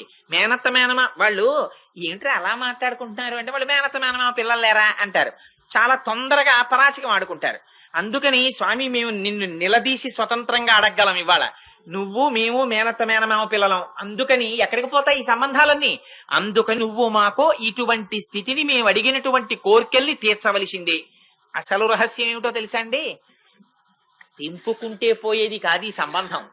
తెంపుకుంటే పోయేది, ఉండమన్నా ఉండబోయేది ఉపాధి. ఎప్పుడూ ఉండేది లోపల పరమాత్మ. వీడు ఈ ఉపాధితో చెయ్యవలసింది చెయ్యలేదు కాబట్టి వీడు మళ్ళీ ఇంకో ఉపాధిని పొందాలి. ఓ బొద్దింకో, ఓ వానపామో, ఓ చిలకో, ఓ ఎలకో, ఓ నల్లో, ఓ పిల్లో, ఓ పందో ఏదో అయి పుట్టాలి. అది కూడా పాంచభౌతికమైన శరీరమే. పరమేశ్వరుడు మనుష్యుల శరీరాల్లో మాత్రమే నేను ప్రవేశిస్తాను, బొద్దింకలంటే చాలా అసహ్యం నాకు, నేను బొద్దింకల్లోకి రాను అన్నాడు అనుకోండి. ఇంకా బొద్దింకకి చలనం ఉంటుందా? బొద్దింకగా వచ్చినా ఆయన తోడిదే సంబంధం, పిల్లిగా వచ్చినా ఆయనే లోపల ఉంటాడు, ఎలకగా వచ్చినా ఆయనే లోపల ఉంటాడు, ఏదిగా వచ్చినా ఆయన లోపల ఉంటేనే నడుస్తుంది, లేకపోతే నడవదు. అందుకని తెంపుకుంటామంటే తెగేదా సంబంధం? ఎన్ని రకాలుగా చూసినా నీతోడిదే మా సంబంధం. పతిం విశ్వస్యాత్మేశ్వరగం శాశ్వతగం శివమచ్యుతం. అందుకని నువ్వు భర్తవి, నువ్వు లోపల ఆత్మవి, నేను శరీరాన్ని. నువ్వు భర్త, నేను భార్య. నువ్వు కాపాడతావు కాబట్టి తండ్రివి, నన్ను కన్నవాడివి కాబట్టి తల్లివి. నాకు జ్ఞానం ఇచ్చిన వాడివి కాబట్టి గురువువి, నాకు ఐశ్వర్యాన్ని ఇచ్చిన వాడివి కాబట్టి ధనదాతవి. అసలు నీకు నాకు సంబంధం లేనటువంటిది ఏముంది చెప్పు? అన్ని సంబంధాలు మాకు నీతోనే ఉన్నాయి. అలాంటప్పుడు తెంపుకు పోదామంటే ఎలా కుదురుతుంది? తెంపుకు పోలేకే కదా నువ్వు గోవిందనామాన్ని ప్రత్యేకం తెచ్చుకున్నావు. మేమెక్కడో ఇంద్రుడు వాన కురిపిస్తున్నాడు, నీకేం నువ్వు ఊరుకోకూడదా?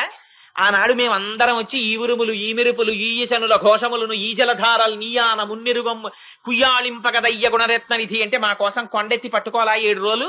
మమ్మల్ని అందరినీ రక్షించుకోవాలా? లేకపోతే ఆనాడు పోయి ఉండేవాళ్ళం కాదు? రక్షించుకున్నది ఎందుకు? ఇవాళ విడిచిపెట్టడానికా? మరి గోవిందనామం ఎందుకు సంపాదించుకున్నావు? అందుకని నిన్ను గోవిందా అని పిలుస్తున్నావు. నువ్వు మా స్వామివి, నువ్వు మా భర్తవి, నువ్వు మా తండ్రివి, నువ్వు మా తల్లివి, నువ్వు మాకు ధారకుడివి, నువ్వు మాకు పోషకుడివి. అటువంటి వాడివి ఇవాళ నీకు మాకు సంబంధం లేదంటే ఎలా కుదురుతుంది? నువ్వు కాకపోతే మాకు ఎవరిస్తారందుకు నువ్వే ఇవ్వాలి పరా. ఎంత నిలదీసి అడుగుతోందో చూడండి అమ్మవారి ఇవాళ. అందుకని మీకేముందని అడుగుతాయేంటి? అసలు మాకేమీ లేదు చెప్పడానికి. నువ్వు ఉన్నావు అంతే మాకు. ఇదే మొదటి నుంచి ఆవిడ పాట. నువ్వే ఉపాయము, నువ్వే ఉపేయము, ఇంతకన్నా మా దగ్గర వేరొక అర్హత లేదు, అందుకని నువ్వు ఇవ్వవలసిందే. నిజంగా కూడా అలా అడిగిన వాళ్ళకి ఎవరెవరు ఏమిటేమిటి ఎలా అడిగారో అవన్నీ గుర్తు పెట్టుకుని ఇచ్చేశాడు తెలుసా అండి పరమాత్మ. మనం ఇంట్లో పెళ్లి అవుతుంటుంది, అమ్మాయి పెళ్లి కుదరగానే భార్య భర్త కలిసి కూర్చుని మొట్టమొదట చేసే పని ఏమిటంటే చుట్టాలని ఎవరెవరిని పిలవాలో పెద్ద లిస్ట్ ఒకటి రాసుకుంటారు. రాసుకుని ఇందులో పాపం మనం పెళ్లికి వెళ్ళినప్పుడల్లా 500 రూపాయలకి తక్కువ కాకుండా పట్టు చీర వాళ్ళ ఇంట్లో 6 అమ్మాయిల పెళ్లిళ్ళకి పట్టు చీరలే పెట్టారండి, వాళ్ళకి కాటన్ చీర పెడితే బాగుండదు అంటుంది పెళ్ళం. అంటే వాళ్ళకి 500 + 300 ఆ రేంజ్ బట్టలు కొనాలని వేసుకుంటారు. ఇలా ఎవరెవరికి ఏం పెట్టాలో ముందే రాసుకుని వాళ్ళకి మరిచిపోకుండా వాళ్ళు వచ్చినప్పుడు పెట్ల మీద పేర్లు కూడా రాసుకుంటారు. అనురాధ గారు, గోపి గారు అని రాసుకుని వాళ్ళకి ఆ బట్టలు పెట్టినట్టు పరమాత్మ కూడా ఎవరెవరు తనని ఏమేమి అడిగారో ఆ సంబంధంతో వాళ్ళకి అవి ఇచ్చేశాడు. మీరు కావాలంటే ఒక్కసారి భాగవతం వెనక్కి వెళ్ళి చూడండి. పోతన గారు భాగవతం మొదలు పెడుతూ అన్నారు, శ్రీకైవల్య పదంబు కోరుటకు నైతించెదన్ లోక రక్షైకారంభకు భక్తపాలన కళా సంరంభకున్ లోక రక్షైకారంభకు కేళి లోల విలస దృగ్జాల సంభూత నానా కంజాత భవాండ కుంభకు మహానందాంగనాఢింబకున్ అన్నారు. నేను ఎందుకు రాస్తున్నాను ఈ భాగవతం అంటే కేవలం శ్రీ కైవల్యం కోసం చెప్తున్నాను అన్నారు. అంటే ఆయనకి ఎటువంటి పరమపదం ఇచ్చారు? భగవంతుడు తప్ప వేరొకటి కనపడనటువంటి స్థితి ఇచ్చారు. అందుకే పోతన గారికి దర్శనం వేరు భాగవతంలో. తనువునంటిన ధరణీపరాగంబు పూసిన నిరిభూతి పూతగాగా ముందర వెలుగొందు ముక్తాలలామంబు తొగల సంగడిగాని తునకగాగా పాలభాగంబుపై పరగు నావిరిబొట్టు కాముని కాల్చిన కన్నుగాగా కంఠమాలికలోని ఘననీల రత్నంబు కమనీయమగుమెట కప్పుగాగా హరవల్లులురగ హరవల్లులు కాగ బాలలీల ప్రౌఢ బాలకుండు శివుని పగిది నొప్పే శివునకును తనకును వేరులేమి తెలియవలయునట్లు. కృష్ణ పరమాత్మ చిన్న పిల్లవాడై మట్టిలో ఆడుకుంటుంటే పోతన గారికి ఎలా కనపడ్డారో తెలుసా అండి? మట్టి ఒంటి మీద పూసుకుని ఆడుకుంటున్నటువంటి కృష్ణ పరమాత్మ విభూతి రాసుకున్న పరమశివుళ్లా కనపడ్డట. తనువునంటిన ధరణీపరాగంబు పూసిన నిరిభూతి పూతగాగా ముందర వెలుగొందు ముక్తాలలామంబు తొగల సంగడిగాని తునకగాగా. అమ్మ ఆ చిన్న కొప్పుకి ముత్యాల సరాలు చుడితే పరమశివుడు శిరస్సు మీద ధరించేటటువంటి చంద్రరేఖలా కనపడిందిట. తొగల సంగడిగాని తునకగాగా పాలభాగంబుపై పరగు నావిరిబొట్టు కాముని కాల్చిన కన్నుగాగా. అమ్మ నుదుటి మీద పెట్టినటువంటి ఆవిరిబొట్టు మన్మధుణ్ణి కాల్చిన 3వ కన్నులా కనపడిందిట. కాముని కాల్చిన కన్నుగాగా కంఠమాలికలోని ఘననీర రత్నంబు కమనీయమగు మెడ కప్పుగాగా. ఆ మెడలో వేసుకున్నటువంటి హారంలో ఉన్న నీలమణి కాంతి కంఠమునకు కడితే ఆ కఠము మీదకి ప్రసరిస్తైన నీలకంఠుళ్లా కనబడ్డట. కమనీయమగు మెడ కప్పుగాగా హారవల్లులు రగ హారవల్లులు కాగా బాలలీల ప్రౌఢ బాలకుండు శివుని పగిది నొప్పే శివునకును తనకును వేరులేమి తెలియవలయునట్లు. మెడలో వేసుకున్న హారాలు పాముల్లా కనపడితే శివుడు కృష్ణుడు అని 2 లేర్రా, ఉన్నది ఒక్కటే అన్నట్టుగా నాకు దర్శనమైందన్నారు. అన్నట్టుగా ఏమిటి అని నాకు దర్శనమైందన్నారు. శివుని పగిది నొప్పే శివునకును తనకును వేరులేమి తెలియవలయునట్లు. ఎందుకలా కనపడింది? ఒక్క పదార్థాన్ని నేను చూస్తున్నాను అని శ్రీకైవల్య పదంబు కోరుటకు నైతించెదన్ లోక రక్షైకారంభకు భక్తపాలన కళా సంరంభకున్ దానవోద్రేక స్తంభకు కేళి లోల విలస దృగ్జాల సంభూత నానా కంజాత భవాండ కుంభకు మహానందాంగనాఢింబకున్. సృష్టి స్థితి లయములను చేసేటటువంటి ఒకే పరబ్రహ్మంగా నేను చూస్తున్నానని ప్రారంభించారు. అలా పోతన గారికి దర్శనం ఇవ్వాలా నువ్వు? ఒక బ్రహ్మగారు నీ పట్ల అధిక్షేపించి కృష్ణ పరమాత్మ ఎంతటి వాడని అహంకరించాడు. అహంకరిస్తే అహంకారాన్ని పోగొట్టడానికి కొడుకు అహంకరిస్తాడు. ఒకనాడు తండ్రిని అధిక్షేపిస్తాడు. అధిక్షేపిస్తే వాడికి ఉన్న అజ్ఞానాన్ని పోగొడతాడు తండ్రి. పోగొడితే, అయ్యో నాన్నగారు నాది పొరపాటు అయిపోయిందండి, ఆ రోజున మీతో అలా మాట్లాడనని కొడుకొచ్చి తండ్రి కాళ్ల మీద పడ్డట్టుగా బ్రహ్మగారు చతుర్ముఖ బ్రహ్మ సత్యలోకంలో కూర్చున్నాడు. కృష్ణ పరమాత్మ ఆవులు కాసి గోపాల బాలురందరితో కలిసి చల్ది తింటున్నారు.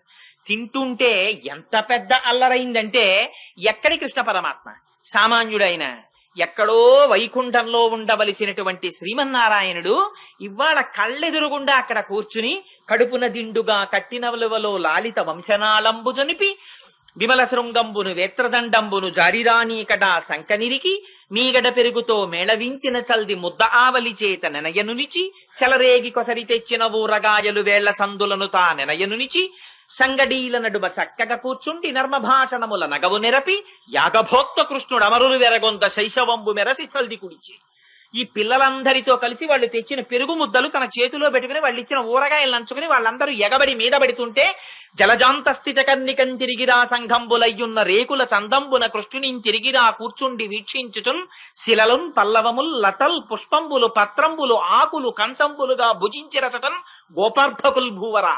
అలా తింటుంటే సత్యలోకంలో ఉన్నటువంటి వాళ్ళు తెల్లబోయారు. ఏమిట్రా వీళ్ళ అదృష్టం, పరమాత్మతో కలిసి సజ్జన్నం తింటున్నారా వీళ్ళు?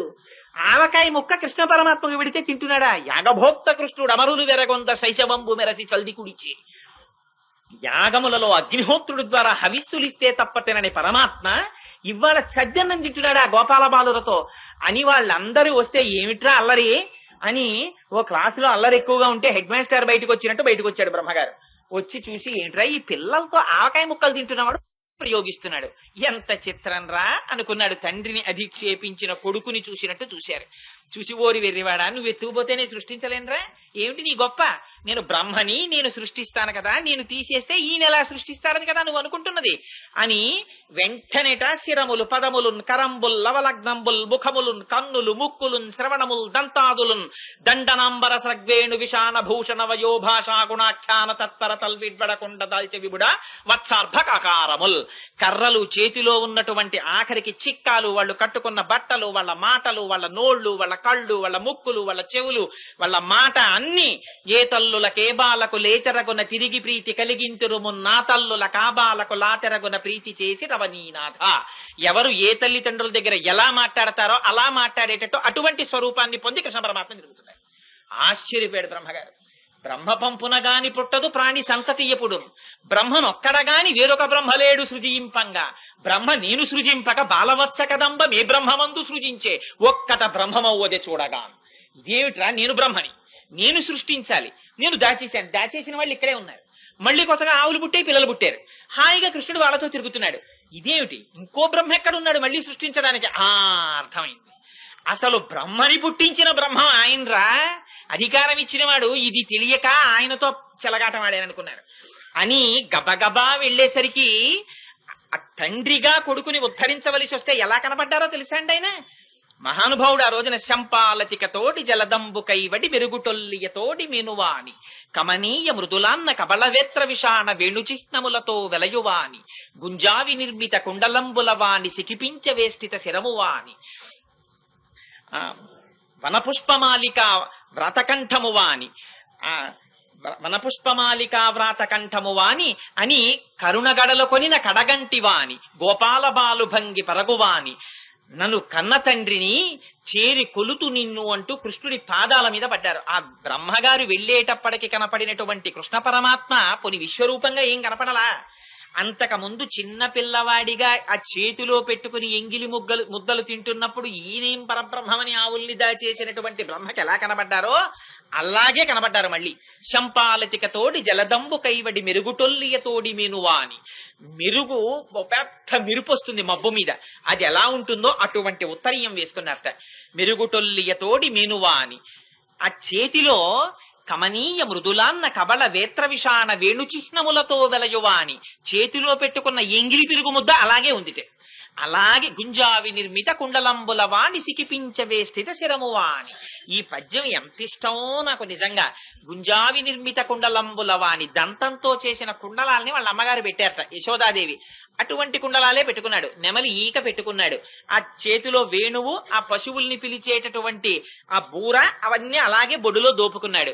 గుంజావి నిర్మిత కుండలంబులవాని సికిపించ వేష్టిత శిరమువాని వన పుష్పమాలిక వ్రాతకంఠము వాని అని ఆ కరుణ కొల్పిడి కన్ను గవ కలిగినవా అని ఆ మెడలో వేసుకున్నటువంటి అడవి పుష్పముల మాల వేసుకుని కనపడ్డారు.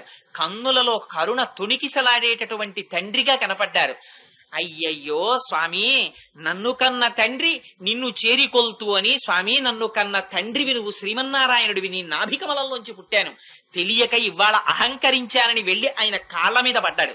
పడితే బ్రహ్మగారి యొక్క అజ్ఞానాన్ని పటాపంచలు చేసి మళ్లీ బ్రహ్మగారికి బ్రహ్మ పదవిని ఇవ్వలా నువ్వు? అందుకని ఎవరెవరు నిన్ను ఎలా కొలిచారో వాళ్ళందరికీ ఆయా ఫలితములనివ్వలా?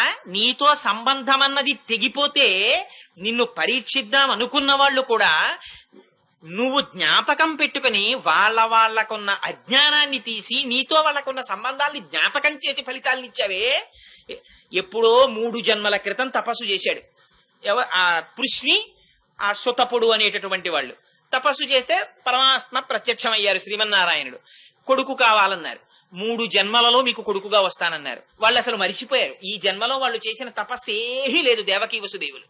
అయినా సరే వాళ్ళు మళ్ళీ గుర్తుపట్టరేమోనని గుర్తు పెట్టుకుని కారాగారంలో పుట్టినప్పుడు మామూలుగా వస్తే ఇంత తపస్సు చేశాం, ఇంతకు ముందు శ్రీ మహావిష్ణువు కొడుగ్గా పుడతా అన్నారు, 3వ అవతారం మళ్ళీ రావాలని వాళ్ళు మరిచిపోయారేమోనని జలధరదేహు నాజాను చతుర్బాహు సరసీరుహక్షు విశాలవక్షు జారు గదా శంఖచక్ర పద్మ విలాసు కంఠ కౌస్తుభమణి కాంతిబాను కమనీయ కటిసూత్ర కంకణ కేయూర శ్రీవత్స లాంఛ లాంఛిత విహారు మరుకుండల ప్రభాయుత కుంతలలలాటు వైఢూర్యమణిగణ వరకిరీటు బాలు పూర్ణేందు రుచిజాలు భక్త లోకపాలు సుగుణాలవాలు కృపావిశాలు చూచి తిలకించి పులకించి చోద్యమంది ఉబ్బి చెలరేగి వసుదేవుడు ఉత్సహించే అని అంతటి వారై శంఖ చక్ర గదా పద్మములతో చతుర్భుజుడవై ఆవిర్భవించావు కదా స్వామి. ఆ రోజున నేను 3వ జన్మలో మీకు కొడుకునై పుడుతున్నాను, ఇక్కడతో మీకు మోక్షమని చెప్పావే, గుర్తు పెట్టుకుని ఏ సంబంధాలు తెంచుకున్నవాడివా?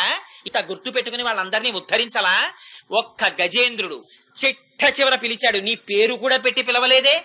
ఒక్కసారి జ్ఞాపకానికి వచ్చిందంటే తస్మై నమ పరేశాయ బ్రహ్మణేనంత శక్తయే అరూపయోరు రూపాయ నమ ఆశ్చర్య కర్మణే నమ శాంతాయ ఘోరాయ మూఢాయ గుణధర్మిణే నిర్విశేషాయ సామ్యాయ నమో జ్ఞానఘనాయ చ క్షేత్రజ్ఞాయ నమస్తుభ్యం మహాధ్యక్ష సాక్షిణే పురుషాయాత్మమూలాయ మూల ప్రకృతయే నమః విశ్వసృజం విశ్వమవిశ్వం విశ్వమేధసం విశ్వాత్మానం పరం బ్రహ్మ ప్రణతోస్మి పరమం పదం యోగరంధిత కర్మాణో హృది యోగ విభావతే యోగినోయం ప్రపశ్యంతి యోగేశం తం నతోస్మృహం నమో నమస్తే కిల కారణాయ నిష్కారణాయ అద్భుత కారణాయ సర్వాగమాన్నాయ మహార్ణవాయ నమోపవర్గాయ పరాయణాయ అని పిలిస్తే పరిగెత్తుకొచ్చి గజేంద్రుని కాపాడేవే. అంతకు ముందు జన్మలో ఇంద్రజుమ్న మహారాజని. కుంతీదేవి శ్రీకృష్ణ యదుభూషణ నరసఖ శృంగార రత్నాకర లోకద్రోహి నరేంద్ర వంశ దమన లోకేశ్వర దేవతానీక బ్రాహ్మణ గోగణార్తిహరణ నిర్వాణ సంధాయక నీకు నృత్యత తృప్పవే భవల తల్లిచ్చాను కంపానిధి అంటే ఆవిడికి జ్ఞానమిచ్చి వానప్రస్థానికి పంపించావే. ఇంతమందిని అక్రూరుడు సూరులు తొల్లియే విభుని శోభిత పాద నక ప్రభావళించేరి భవాంధకారముల చిక్కక ఉందురు అట్టిదేవునిన్ వైరముతోడనైన గిలువన్నను పంపి శుభంబు చేసే నిష్కారణమైన ప్రేమ ఇది కంసుని పోలు సఖుండు కల్గునే అని అక్రూరుడు పరుగు పరుగున నీ దగ్గరికి వస్తే ఆ రోజున ఎవ్వరూ చూడనటువంటి స్వరూపాన్ని అక్రూరుడికి చూపించావే. ఆయన భక్తిని కడుపులో పెట్టుకుని అంతకు ముందు వాళ్ళ అమ్మగారి తండ్రి గారు చేసినటువంటి గోదానాన్ని దృష్టిలో పెట్టుకుని అక్రూరుడికి ఆనాడు దర్శనమి. ఎటువంటి దర్శనం? యమునా నదిలో స్నానం చేద్దామని మునక వేసేట అక్రూరుడు. మునక వేసి పైకి లేచేటప్పటికి నీటి మీద బలరామకృష్ణులు కనబడ్డారు. ఇదేమిటి ఇక్కడ కనబడ్డారని వెనక్కి తిరిగి చూశాడు, రథంలో కనబడ్డారు. ఇదేమిటి చాలా ఆశ్చర్యంగా ఉందని మళ్లీ ముక్కు మూసుకుని మళ్లీ ములిగాడు. మునిగేసరికి ఆ భోగి భోగ పర్యంక మధ్యంబున వలనొప్ప పచ్చని వలువవా అని మెరుగుచందంబున మేఘమండలమున మెరుగుచందంబున ఉరముపై శ్రీదేవి ఒప్పువా అని ఆ ముసరు తేటల నొప్ప ముఖ చతుష్కముకల బాలుడాడిడి బొడ్డు దమ్మివా అని కదలిన బాహు పద క్రమ వికాసంబున రవము సూపెడి నూపు రములవా అని జలజ భవ రుద్ర సనక సనత్కుమార సద్విజామర ప్రశస్తమాన చరితుడైనవా అని సౌందర్య ఖని అయిన వాణి, ఒక్క పురుషవర్యుగాంచేరి శ్రీమన్నారాయణుడిగా దర్శనమిచ్చావు. సామాన్యమైన దర్శనమాది. ఆ భోగీభోగ పర్యంక మధ్యంబున వలనొప్ప పచ్చని వలువబాని, పచ్చని పీతాంబరం కట్టుకుని ఆ శేషసాయి మీద నువ్వు పడుకుని ఉండగా, మేఘమండలమున మెరుగుచందంబున ఉరముపై శ్రీదేవి ఒప్పువాని, నీలతోజిద మధ్యస్థ విద్యుల్లేకే భువాస్వర అన్నట్టుగా మేఘం మధ్యలో మెరుపు మెరిస్తే ఎలా ఉంటుందో అలా నీ వక్షస్థలంలో ప్రకాశిస్తున్నటువంటి శ్రీదేవి యొక్క పాదములను ఆ అక్రూరుడికి దర్శనమిచ్చావు. ముసరు తేటల నొప్ప ముఖ చతుష్కము కల బాలుడాడి బొడ్డు దమ్మివా అని, నీ నాభి కమలంలోంచి పుట్టినటువంటి బ్రహ్మగారు కమలంలో ఆడుకుంటున్నట్టుగా దర్శనమిచ్చావు. కదలిన బాహు పద క్రమ వికాసంబున రమము సూపెడి నూపురములవా అని, నీ కాళ్ళు చేతులు ఇలా కదుపుతుంటే ఆ ఒంటికి పెట్టుకున్నటువంటి బంగారు ఆభరణములు కన కన కన కనమని ధనులు వినపడేటట్టుగా అక్రూరుడికి దర్శనమిచ్చావు. జలజభవ రుద్ర సనక సనత్కుమార సద్విజావర ప్రశస్తమాన చరితుడైన వాని, సౌందర్యఖని అయిన వాని నొక్క పురుషవర్యుగాంచే, ఆ జల బ్రహ్మ రుద్రుడు మిగిలినటువంటి సనత్కుమార సద్విజామర మిగిలినటువంటి సమస్త బ్రహ్మర్షులు దేవర్షులు అందరూ నిలబడి ఆయనని స్తోత్రం చేస్తుండగా, ఇవాళ ఉదయం తిరుపతికి వచ్చాను నేను. వస్తే అందరూ నిలబడి సహస్రశీర్ష పురుష సహస్రాక్ష సహస్రవాత్ అని ఆ స్వామివారిని ధాతాపురస్తాద్యముదాజహారాశ్చక్ర ప్రవిద్వాన్ ప్రతిశరస్రహాన మంత్రపుష్పం జరుగుతుంటే రాజాధిరాజాయ ప్రసహ్య సాహినే అని నాకు నిజంగా ఆ ఉరముపై శ్రీదేవి ఒప్పువాని అని ఆ అక్రూరుడు ఆ రోజు చేసినటువంటి దర్శనంలో అనిపించింది. ఆ ముఖ చతుష్కము కల బాలుడాడి బొడ్డు దమ్మివా అని అలాంటి దర్శనాన్ని ఆ రోజున అక్రూరుడికి ఇచ్చావే. కాళీయుడు ఆయన చేసినటువంటి పుణ్యమేమిటి? అట్లాంటి వాడి పడగల మీద పాదములు పెట్టి నర్తన చేశావే. వీళ్ళందరికీ ఎన్నిన్ని జన్మలలో ఎన్ని తప్పులు చేసినా ఉన్నటువంటి చిన్న చిన్న బంధాల్ని పుణ్యాల్ని గుర్తు పెట్టుకుని ఎవరెవరికి ఏ ఫలితాన్ని ఇవ్వాలనుకున్నావో ఆ ఫలితాలన్నింటినీ ఇచ్చావే. అవన్నీ తెంపుకుంటే పోయే ఫలితాలైతే వీళ్ళందరూ ఫలితాల్ని పొందేవాళ్ళ? స్వామి, ఈనాడు మాతో మాత్రం వాళ్ళందరికన్నా గొప్ప ఫలితం మాకుంది. నువ్వు కావాలని మాలో ఒకడిగా పుట్టావు, మాతో కలిసి తిరిగావు. ఎలా తిరిగావు? ఆ గోవిందనామని చెప్పినప్పుడు ఆశ్చర్యపోయాడు బ్రహ్మగారు. ఆయన అన్నారు కృష్ణుడి దగ్గరికి వచ్చి, ఎవరికి కావాలా ఆ బ్రహ్మ పదవి? అక్కర్లేదు, ఇదిగో వీళ్ళందరూ ఎలా బ్రహ్మపదంబు వేదములకుందర్శింపగా రాని నిన్నీ లోకంబున ఈ వనాంతరమునందు ఈ మధ్యలో కృష్ణయం చాలాపాది సమస్త భావములు నీయందే నిక్షేపించి ఈ వ్రేలన్ ఒక్కని పాద పరాగమింతయు శిరంబున్ త్రాల్చినం చాలదే. వీళ్ళందరూ కృష్ణ కృష్ణ కృష్ణ అంటూ నీ మీద పడిపోతున్నారా? నిన్ను కౌగిలించుకుంటున్నారా? గుద్దుతున్నారా? తంతున్నారా? నిజంగా అలాగే చెప్పారండి. కౌబిట చేర్చుచున్ తన్నుచు గ్రుద్దుచున్ పక్కన చేర్చుచు అలా ఆడుకున్నాడు వాళ్ళందరితోటి. ఆయన వాళ్ళందరితో చెడుగుడు ఆడుకున్నాడు. వాళ్ళు వచ్చి ఈయన మీద పడిపోతుండేవారు, ఈయన వెళ్ళి వాళ్ళ మీద పడిపోతుండేవాడు. పరమ మహాపురుషులైనటువంటి వారికి శ్రీదేవికి దక్కలేదు ఆ భాగ్యం. నిర్దాక్షిణ్యంగా చెప్పేశారు. కొన్ని కోట్ల జన్మలు ఆవిడ బిల్వవృక్షం కింద కూర్చుని తపస్సు చేస్తే, అమ్మవారు ఎన్నో జన్మలు తపస్సు చేస్తే నీ పాద రేణుకన సంస్పర్శాధికారంబు శ్రీ మహిళారత్నము తుల్లికాంచనిది నేమం భీమియుం లేక ఈయహి నీ పాదయుగాతింబడసే నేడత్యద్భుతం ఈశ్వర. ఎంత అదృష్టమయ్యా వీళ్ళది. లక్ష్మీదేవి నీ పాద కణాన్ని ముట్టుకోవడానికి అధికారం పొందింది. అలాంటిది చిక్కడు సిరికౌగిటిలో చిక్కడు సనకాది యోగి చిత్తాబ్జములన్ చిక్కడు శృతిలతి కావలి చిక్కెనతడు లీల తల్లి చేతన్ రోలన్. యశోదకి దొరికిపోయి కట్టబడి కొట్టబడడానికి సిద్ధపడిపోయాడా? కొట్టబడడానికి సిద్ధపడ్డా. ఎంత ఆశ్చర్యం స్వామి! ఇంతమందికి ఇన్ని ఫలితాలనిచ్చి బ్రహ్మగారంతటి వాడు అహోభాగ్యం అహోభాగ్యం నందగోప వ్రజౌకసాం యన్మిత్రం పరమానందం పూర్ణం బ్రహ్మ సనాతనం అని పొంగిపోయాడు. ఎవడిగాల్రా దిక్కుమాల బ్రహ్మ పదవి? మీరేమో ఇక్కడ రాశీభూతమైన పరబ్రహ్మంతో ఆడుకుంటున్నారా? నాకు అక్కర్లేదురా. నాకు కృష్ణుడు కూడా కాదు, కృష్ణుణ్ణి తన్నుతూ కృష్ణుణ్ణి గుద్దుతూ కృష్ణుణ్ణి కౌగిలించుకుంటూ కృష్ణుడితో తింటూ కృష్ణుడికి ఆవకాయ పెచ్చెట్టి కృష్ణుడి చేతిలో ఉన్న పెరుగు ముద్ద లాక్కుని తిన్న ఒక గోపాల బాలుడి పాదానికి అంటుకున్న రజస్సులోని ఓ కణాన్ని తీసిన 4 శిరస్సుల మీద చల్లుకుంటాను, చాలు, నాకు ఇంతకన్నా అక్కర్లేదన్నాడు. అటువంటి నందవ్రజంలో పుట్టి 7 రోజులు కొండనెత్తి గోవిందా అని పేరు పెట్టుకుని మేము నీ వాళ్ళమని, ఇప్పుడు నీకు మాకు సంబంధం లేదని నాకు పరనివ్వనంటే కుదురుతుందా? అందుకని స్వామి నువ్వు ఇవ్వవలసిందే. ఇది తెంచుకుంటామంటే తెంచుకుపోయే బంధమా మనది? అందుకని మేము మేనత్త మేనమామ బిడ్డలం, అందుకని ఇంత స్వతంత్రంగా అడుగుతున్నాం. మేము ముందే చెప్పాం మాకు వాక్కులు రావు, మాకు స్తోత్రం చేయడం తెలియదు, మర్యాదగా మాట్లాడడం చేత కాదు, అందుకని మాకున్న పుణ్యం నువ్వే కాదంటే మేము ఎక్కడికి పోతాం, అందుకని నిలదీసి అడుగుతున్నాం. ఏమివ్వవు, ఎందుకు ఇవ్వవు, మాకు ఉపాయము నువ్వే ఉపేయము నువ్వే, నీకన్నా మాకు దిక్కు లేదు, మాకున్న గుణం లేదు, నువ్వు ఇచ్చి తీరవలసింది. ఎంత వ్యగ్రత అండి, ఎంత భక్తి, ఎంత స్వాతంత్రం అమ్మవారికి ఇవ్వాలా. అలా అడిగితే కాని స్వామి నీకు ఇవాళ ఇంత కోపం ఎందుకు వచ్చిందో, ఎందుకు మమ్మల్ని ఇంత పరీక్ష చేస్తున్నావో మాకు అర్థమైంది. ఏమిటో తెలుసా, మేము చేసిన తప్పు మాకు లోక మర్యాద తెలియదు. మేము ఆద్యులైనటువంటి గోపాల వంశంలో పుట్టాం, అందుకని నిన్ను నారాయణ అని పిలిచాం. అదే మేము చేసిన పెద్ద తప్పు. నారాయణని నమక్కే పరైదరువాన్ అన్నాం కదా గత పాశురాల్లో. నారాయణ అన్నది ఎక్కడో ఈ కంటితో చూడడానికి వీలు కానటువంటి సమస్తమునందు వ్యాపకమైనటువంటి స్వరూపం. అది జ్ఞాననేత్రమున్నవారు మాత్రమే దర్శించగలిగిన స్వరూపం. అటువంటి స్వరూపం ఇవాళ కరచరణాదులతో కదిలి వచ్చి వాళ్లతో కలిసి ఆడుకుంటోంది. వాళ్ళ ఇళ్లల్లోకి వెళ్లి వాళ్ళ వెన్న తెచ్చుకు తింటోంది. అటువంటి కృష్ణుణ్ణి, అంత సులభ సాధ్యుడై వచ్చిన వాణ్ణి, వాళ్ల కోసం కొండెత్తి పట్టిన వాణ్ణి, వాళ్ళ ఆవుల్ని కాచి గోవిందా అని పేరు పెట్టుకున్న వాణ్ణి గోవిందా అని పిలవకుండా ఎక్కడో వీళ్ళు చూడని పేరెట్టి నారాయణ అని పిలిచారు. తప్పు కదు మేము చేసింది. తండ్రి పెద్ద ఐఏఎస్ ఆఫీసర్, కొడుకు ఇంకా కొద్దిగా జూనియర్ ఐఏఎస్ ఆఫీసర్. ఈయన స్టేట్ గవర్నమెంట్ లో చేస్తున్నాడు, తండ్రి గారు కూడా స్టేట్ గవర్నమెంట్ కి ఏదో చీఫ్ సెక్రటరీగా చేస్తున్నాడు. అయితే మాత్రం తండ్రి కాకపోతాడా, కొడుకు కాకపోతాడా? ఎల్లాగో అల్లా 2 రోజులు సెలవుబెట్టి సంక్రాంతి భోగి కొడుకు దగ్గర గడుపుదామని తండ్రి గారు గబగబా కారేసుకుని వచ్చాడు హైదరాబాద్ నుంచి.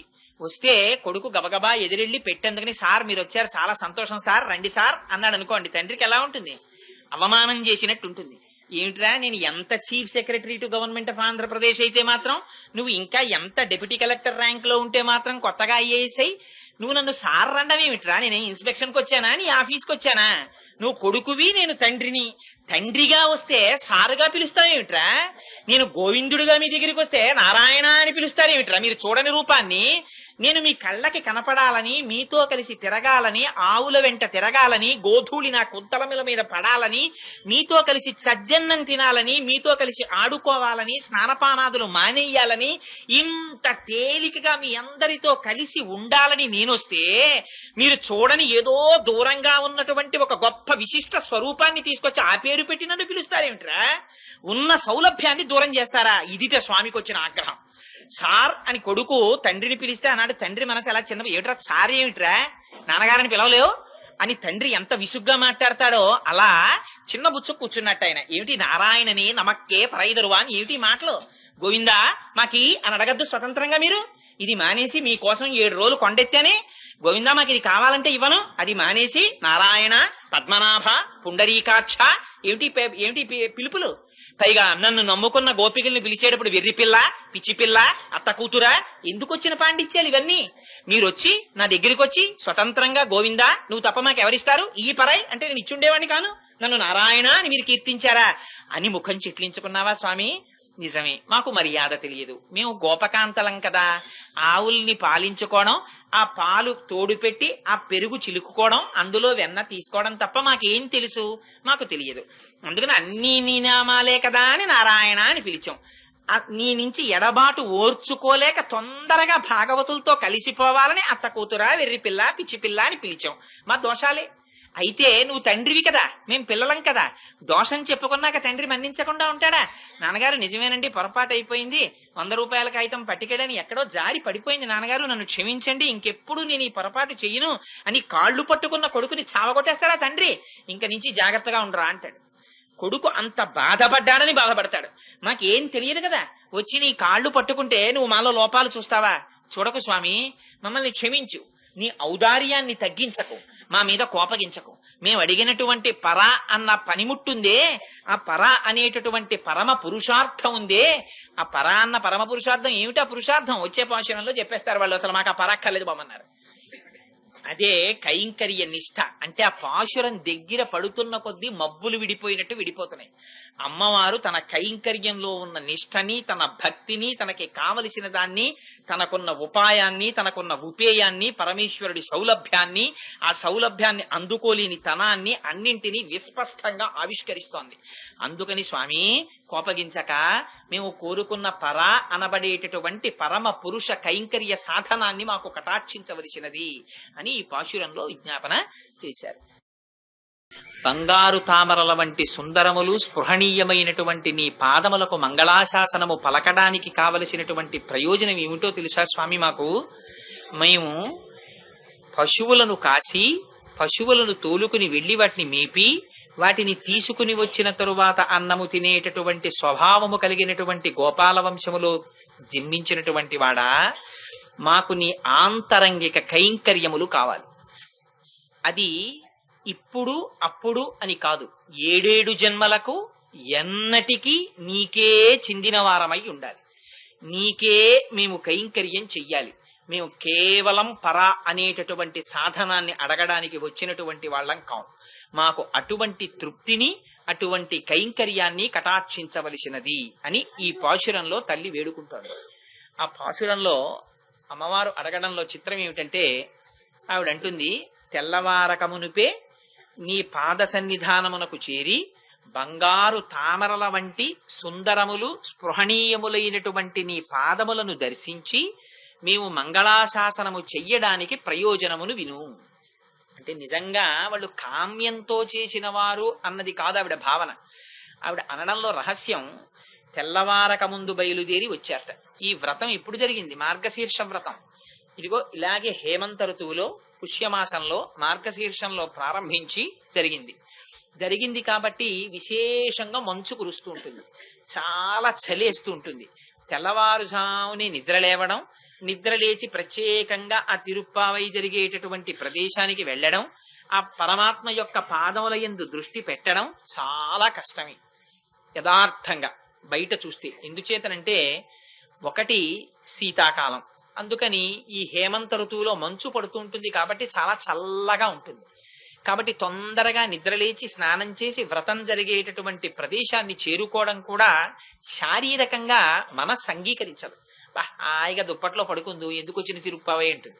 అలాంటిది మేము లేచి చలిలో నీ కోసం వచ్చాం. చలిలో నీ కోసం అంత ఉదయం వచ్చామంటే అందులో ఉన్న రహస్యం ఏమిటి? మేము ఈ శరీరాన్ని సుఖపెట్టాలనేటటువంటి భ్రాంతిని విడిచిపెట్టాం. ఇది కష్టపడినా మాకు బాధ లేదు. మాకేం కావాలి? నీ యొక్క పాద దర్శనమును అపేక్షించి వచ్చాం. ఇంత కష్టపడి దేని కొరకు వచ్చాం? మనం తిరుమల వెడతాం, ఎంతో కష్టపడి ఇక్కడి నుంచి వెడతారు. వెళ్లి దిగిన దగ్గర నుంచి పెద్ద పెద్ద క్యూలే, ఆ బస్సులెక్కి ఆ పైన కొండ మీదకి చేరి కాటేజీ పుచ్చుకుని ఆ కంకణం వేయించుకుని కొన్ని గంటలు క్యూలో నిలబడి ఆఖరణ ఆ 7 కొండల వాడి దర్శనం ఇలా చేశారనుకోండి, చెయ్యగానే వాడి పాదాల వంక ఒక్కసారి చూసేసరికి ఇన్ని గంటలు ఇన్ని రోజులు పడినటువంటి కష్టం అంతా పోతుంది. పోయి అబ్బా ఎంత ఆనందంగా ఉందో అంటారు. పరిగెత్తి పరిగెత్తి పరిగెత్తి పరిగెత్తి దాహార్తితో వచ్చినటువంటి వాడికి చల్లగా కుండలో చల్లటి నీళ్లు గ్లాసు ఉన్నాయనుకోండి, వాడు దాహంతో వస్తుండడం చూసి ఇలా గ్లాసుతో నీళ్లు పట్టి ఇలా నించునున్నాడు అనుకోండి ఒక వ్యక్తి, కొన్ని కోట్ల రూపాయల కన్నా ఆ కుండలో చల్లటి నీళ్లు గ్లాసుతో పట్టుకుని నిలబడినటువంటి వ్యక్తి యొక్క స్వరూపము కన్నా ఆనందదాయకమైనది వేరొకటి ఉంటుంది ఆ టైంలో. ఏమండో మీకు ఎరియర్స్ వచ్చాయిట, ఎక్విటెన్స్ మీద సంతకం పెడతారు అంటే ఉండండి మంచినీళ్ళు తాగొస్తానంటాడు ముందు. అదే ఎక్కువ. 10 లక్షల ఎరియర్స్ రానివ్వండి, ప్రస్తుతానికి ఆ గ్లాసు నీళ్లే గొప్పవి.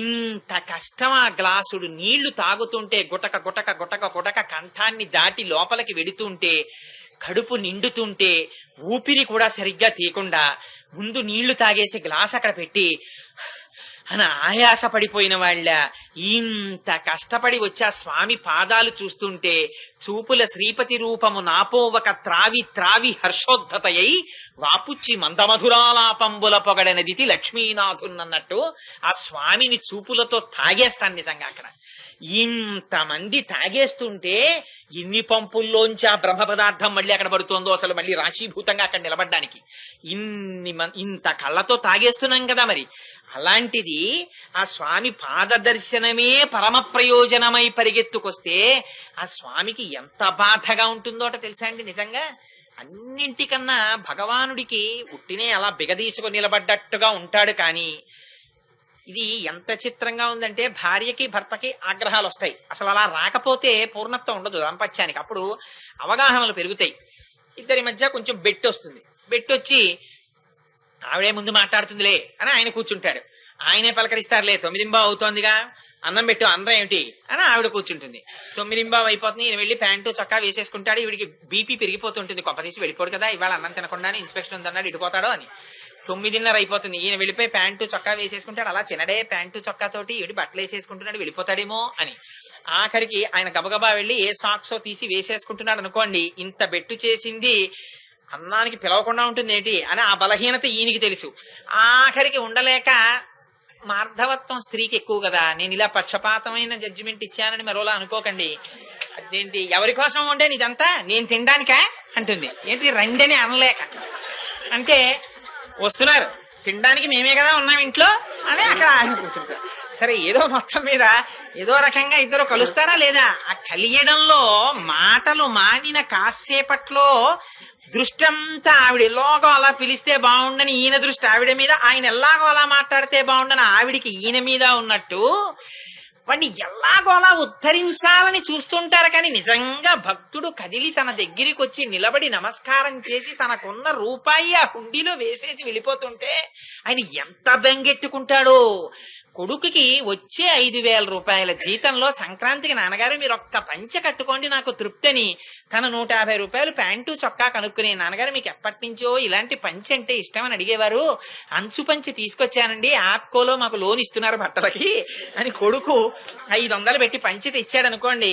ఆ పంచె కట్టుకుంటాడు. కానీ తండ్రి అయ్యో పాపం ఏమిటో 500 పెట్టి నాకు పంచె తెచ్చేశాడు పిల్లాడు, 500 పెట్టి నాకు పంచె తెచ్చాడని కొట్టుకుపోయిన తండ్రిలా లౌకికమైన తండ్రికే ఇంతుంటే ఇన్ని జగత్తుల కన్నా మా స్వామికి ఎంత ఉండాలండి. ఎంత కొట్టుకుపోతాడో ఆయన గుండెల్లో. ఒరే కాకినాడ నుంచి వచ్చావా, తిరుమల ఎక్కావా, దిగావా, హోటల్లో తిన్నావా, ఇక్కడికి వచ్చావా, నిలబడి ఇంత దూరం వచ్చావా, నన్ను చూసి ఆఖరికి తల వెంట్రుకలు కూడా తీయించేసుకున్నావా, గోవిందా గోవిందా గోవిందా అని దండాలు పెట్టెడుతున్నావా అని బెంగెట్టుకుపోతే, శ్రీగుణరత్న కోశంలో పరాశర భట్టర్లు అన్నారు ఎంత బెంగెట్టుకుంటాడోట తెలుసా అండి స్వామి. ఒక్కసారి ఆయన అన్నారు, ఐశ్వర్యమక్షర పరం ఐశ్వర్యమక్షర పదం పరమం పదం వా కస్మైచితంజలి భరం వహతే వితీర్య అస్మైన కించితుచితం కృతం జిత్యథాంబా త్వం లజ్జసే కథయకోయుదార భావ అన్నారు. ఒక్కనాడు వాడు వెళ్లి లక్ష్మీదేవి యొక్క ముంగిట నిలబడి అమ్మా అని పిలిచి ఒక పువ్వు ఇచ్చాట. ఇస్తే వాడికి ఇహలోకంలో సమస్తమైన ఐశ్వర్యాన్ని, వంశాన్ని, మనవల్ని అన్ని ఇచ్చి అనాయాసమైన మరణాన్నిచ్చి వాళ్ళు ఎదురొచ్చి విమానంలో ఎక్కించుకుని శ్రీ మహావిష్ణువు తన పక్కన విమానంలో కూర్చోపెట్టుకుని తీసుకుని వెడుతుంటే వైకుంఠానికి అమ్మవారు పక్కకి తప్పుకుని అసలే ఎర్రని తల్లి మరింత ఎర్ర పడిపోయి కిటికీ దగ్గరికి వెళ్లి పరదాచాట్న నిలబడి కిందకి చూస్తున్నట్టుగా నటిస్తోందిట. శ్రీ మహావిష్ణువు ఏమిటి లక్ష్మి ఏదో కొత్తగా చూస్తున్నట్టు అలా పక్కకెళ్ళిపోయి అలా సిగ్గుపడుతున్నావు అని అడిగారట. అడిగితే ఏం చెప్పను స్వామి, వీడు ఒకనాడు దేవాలయానికి వచ్చి నా పాదాల దగ్గర ఓ పువ్వు పెట్టాడు. నేనేం చేశానో తెలుసా, వాడికి ఇహలోకంలో ఐశ్వర్యం ఇచ్చాను, వంశం ఇచ్చాను, పిల్లల్నిచ్చాను, అనాయాస మరణం ఇచ్చాను, విమానం తెచ్చాను, మీ పక్కన కూర్చోపెట్టాను, ఊర్ధ్వలోకాలకి తీసుకెడుతున్నాను, వాడు ఒక పువ్వు ఇచ్చాడు, నేను ఇంతకన్నా ఏం చెయ్యలేకపోయానని సిగ్గుపడి నా మొహం ఎర్రబడి పక్కకెళ్ళిపోయానంటుంది. ఇది ఆయనది ఆవిడది తత్వం. అటువంటి పరమాత్మ దగ్గరికి వెళ్ళి నీ పాదాల దర్శనం కోసం తెల్లవారుజామున చలిలో మంచులో బయలుదేరి ఇంత దూరం వచ్చి నిలబడ్డాం స్వామి అని నోటితో కూడా అంటే ఎంత సిగ్గుపడిపోతాడైనా. నువ్వు ఏమిటి మీకున్న శక్తి పరిశీలన చెయ్యాలన్నావు కదా, ఇదిగో ఇది మేం చేసింది, ఏ తృప్తేనా నీకు, ఇంత కష్టపడొచ్చావు అంటే సిగ్గుపడిపోతున్నట్ట స్వామి. ఎందుకు అడిగానరా ఈ ప్రశ్న, వీళ్ళని ఇంత కష్టపడొచ్చారా, మంచులో వచ్చారా, 30 రోజులు పాశురాలు పాడారా, రోజు వచ్చిన ప్రాంగణంలో నిలబడ్డారా, తిరుప్పావై చదివారా, అయినా మీకు పరిశీలన చేస్తానని గబుక్కున నోరు జారిపోయినా. ఎంత దెప్పి పొడుస్తున్నారా వీళ్ళు. తెలియక తండ్రి ఒక్క మాట అంటాడు, ఎప్పుడు మంచాల మీద బట్టలు బారేస్తారేంటి అని. 15 రోజులు తండ్రి ఇలా ప్యాంటు చొక్కా వేసుకునేటప్పుడు చొక్కా అక్కడ పెట్టగానే అదును కోసం చూస్తుంటుంది కూతురు. ఏం మీరు పెట్టచ్చా మమ్మల్ని అన్నారు అని ఏమంటాడు, ఓ నవ్వుతాడు. అలా తండ్రిని దెప్పి పొడిచిన కూతుళ్ళల్లా పాపం ఆ పిల్లలొచ్చి ఇన్నాళ్ళు నీ దగ్గరికి వచ్చాను తెలుసా, ఇంత మనసులో వచ్చాను తెలుసా, దేనికొచ్చావో తెలుసా, నువ్వేదో ఇస్తావని రాలేదు ఈ 30 రోజులు, నీ పాదములను దర్శనం చేయడానికి వచ్చాం. ఆ పాదాలను ఎలా చూసామో తెలుసా? ఏదో ఇలా చూసి ఇలా నమస్కారం పెట్టలేదు. బంగారు తామరలు స్పృహణీయమైనటువంటి పాదములుగా దర్శించి వెళ్ళాం. అవి మా నాన్నగారి పాదాలని చూసుకున్నాం. చూసుకుని మురిసిపోయి వెళ్ళాం. ఇవాళ నువ్వేమన్నావు అని మళ్ళీ వెనక్కి వస్తోంది ఆవిడ. అంటుంటే స్వామి ఆ చెప్పడం చూడండి. తామరలు స్పృహణీయములు. తామర అంటలో ఆయన పాదం కాదు తామర. వీళ్ళింత సంసార పంకములో ఉండి కూడా సూర్యుడి చేత అరవిరిసేటటువంటి తామర పువ్వులా మేము ఇంత శరీరంలో ఉండి ఇంత సంసారమగ్నులమయ్యుండి ఈ వ్రతం అయిపోతే మళ్ళీ మా పెద్దలు ఈ మార్గశీర్ష వ్రతాన్ని చేయడానికి కృష్ణుడితో చేరుస్తారో చేర్చరో అని బెంగ పెట్టుకుని నీ చుట్టూ తిరిగింది ఎందుకో తెలుసా? నీ పాదములు చూడకుండా ఉండలేక చూశాం తప్ప ఆ బంగారు పాదములు కాబట్టి తాకట్టు పెట్టి కోరికలు తీర్చుకోవడానికి వచ్చిన వాళ్ళం కావు స్వామి. అంటే ఏమిటి? బంగారం అనడంలో దర్శించకుండా ఉండలేక దర్శించి బంగారంలా చూసుకున్నాం కానీ ఆ బంగారంతో కోరికలు తీర్చుకునే వాళ్ళం కాదు. స్వామి పాదాలు విపణి వీధిలో అమ్మకానికి పెట్టినటువంటి వాళ్ళం కాదు. అంటే దర్శించి కోరికలు అడిగిన వాళ్ళం కాదు. నీ కైంకర్యాన్ని అడిగిన వాళ్ళం అని. నువ్వెందుకు వచ్చావు మరి ఇటువంటి పాదాలతో ఇవాళ మా దగ్గరికి? పశువులను తీసుకుని అడవిలోకి వెళ్లి అవి మేసిన తరువాత తినేటటువంటి అలవాటు ఉన్నవాడిగా వచ్చావు. ఎంత దాక్షిణ్యమూర్తి వచ్చావు ఇవాళ.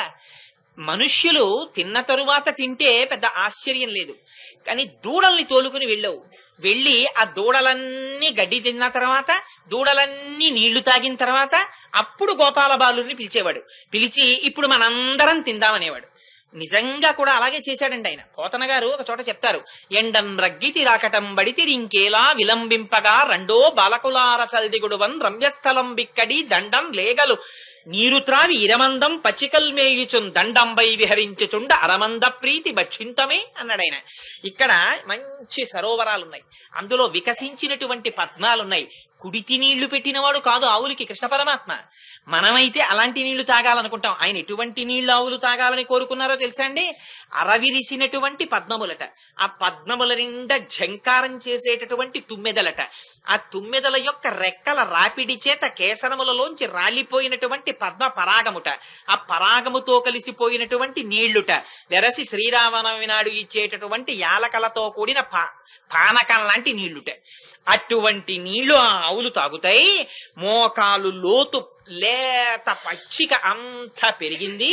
చక్కగా అవి గడ్డి తిని ఈ నీళ్లు తాగి హాయిగా పడుకుని నెమరు వేసుకుంటాయి. ఇప్పుడు రండి మనం అన్నం తిందామని పిల్లల్ని పిలిచినటువంటి వాడు.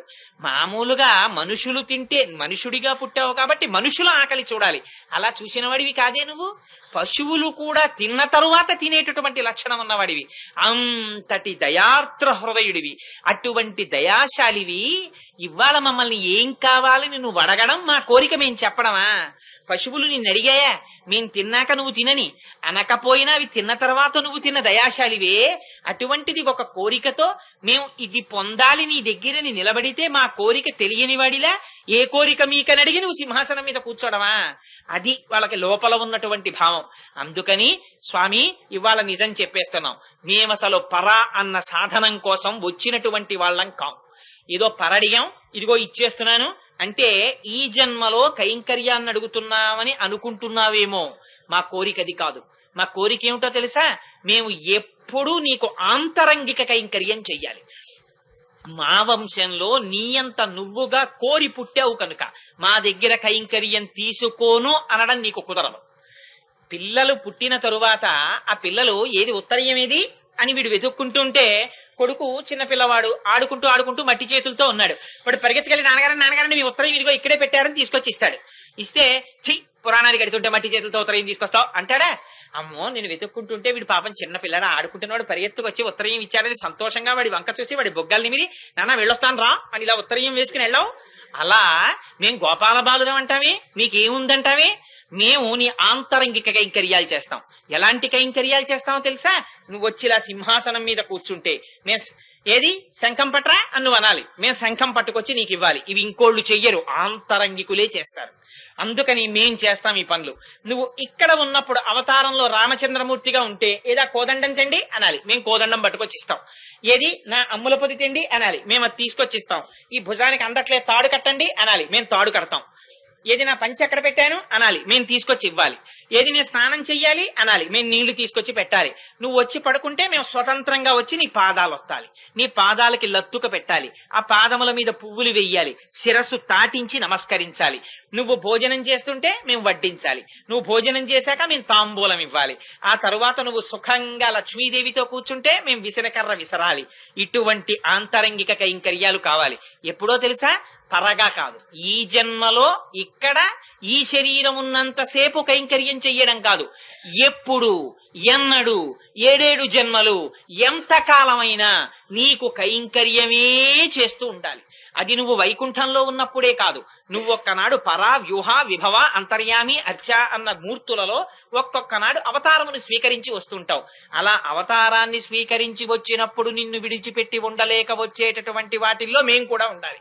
శ్రీరమ సీతగాగ నిజ సేవక బృందము వీర వైష్ణవాచార జనంబుగాగ విరజానది గౌతమిగాగ వికుంఠమున్నారయ భద్రశైల చకరాగ్రముగాగ వసించు చేతనోత్థారకుడైన విష్ణుడము దాశరథీ కరుణాపయోనిధి అని శ్రీస్వామి పుష్కరిణిక ప్లవ నిర్మలాంగా శ్రేయోర్తినోహర విరించి సనంతనాద్యా వారే వసంతి పరవేత్ర హతోత్తమాంగా శ్రీవేంకటాచలపతే తవ సుప్రభాతం అని నిన్ను విడిచిపెట్టి ఉండలేక సమస్త తీర్థ స్వరూపమై నీ దగ్గరికి చేరినటువంటి స్వామి పుష్కరిణిలా నిన్ను విడిచిపెట్టి ఉండలేక నిత్యానపాయిని అయి నీతో నడిచి వచ్చినటువంటి రమాదేవిలా నిన్ను విడిచిపెట్టి ఉండలేక నువ్వు ఎక్కడికి విడితే అక్కడికి వచ్చినటువంటి నిత్యశూరులై నిత్య కైంకర్యము చేసేటటువంటి ముక్త పురుషులైన శ్రీ వైష్ణవులలా నువ్వు ఏ అవతారమును స్వీకరించినా నీకు ఆంతరంగిక కైంకర్యములు చేసేటటువంటి భాగ్యము మాకు కలగాలి.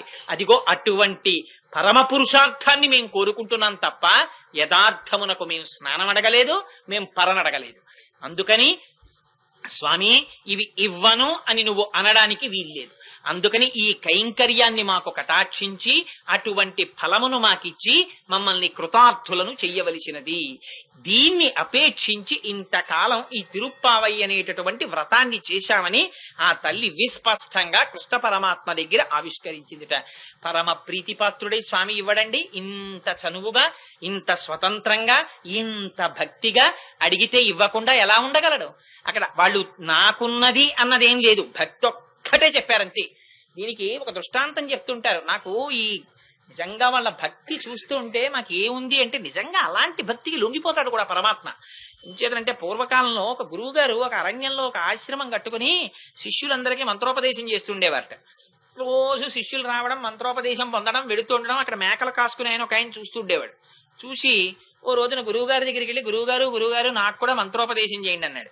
నీకు మంత్రోపదేశం అంటే ఎలా చేయడం రా, చెయ్యనంటే పాపం వీడు చిన్నబుచ్చుకుంటాడని స్వామివారు అన్నారు.